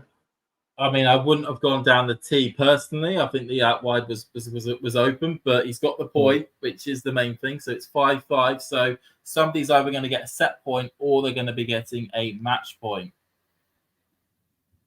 I mean, it's Darderi won the last 3 points, I believe. So certainly will he make it? Certainly the last 2. That's a huge serve there from Darderi again down the tee. And he's going to get the first set. The first match point goes to Darderi. I mean, I don't think people were expecting this at 5-2. I certainly wasn't. It was looking pretty much over and out. But the thing is, I think with this match, we've probably learned that Tabilo is never secure. No, he's just not looked comfortable, and he's not going to be comfortable at all on this serve, especially as he's now missed that one into the net and got a second. Okay, Big pressure on Tabilo.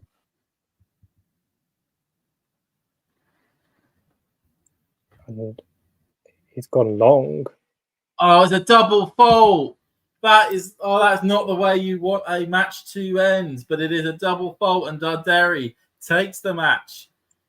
6-4, 6-3, sorry, 6-3, 7-6, with it being 7-5 in the breaker. One on a double fault. I think that's his. I think Tabilo's like second or third double fault of the match. Like that, he hasn't really been hitting them. Ouch. Yeah. That was a match that Tabilo will want to forget very, very quickly. He will. I mean, he should have won that set. Realistically, he was a break up in the second set. A couple of mini breaks up in the tiebreaker. Couldn't see it out, and he'll have to go to the drawing board. I don't know if he's down for a tournament next week to play before the US Open, but let me have a look. Anyway, I can get up the entry list for Winston. And Tabilo is not on the entry list for that tournament. So funny enough, Darderi is on the list for that tournament. So he may end up having to look to maybe take a Ellie if he wishes to get a few more matches in. There we go. Darderi into the next round. Yeah, I think missed opportunities is the key point from that match, and Darderi is now set up an all-Italian second round with Corboli. I mean, I'll expect Corboli to probably win that match. It's interesting, obviously, because a lot of people probably expect it to be a Tommy Paul and Tabilo second round, but we've got the complete opposite of that, and Italian tennis is just rising. Right, okay, so we will end it here, as it was good to have everyone on. We'll have loads of matches, of course, this week that we'll end up covering. And all that good stuff there. Thanks, Matt, for joining. Yeah, cheers. It's been good. It's been an interesting watch. It certainly has. See you a lot later on.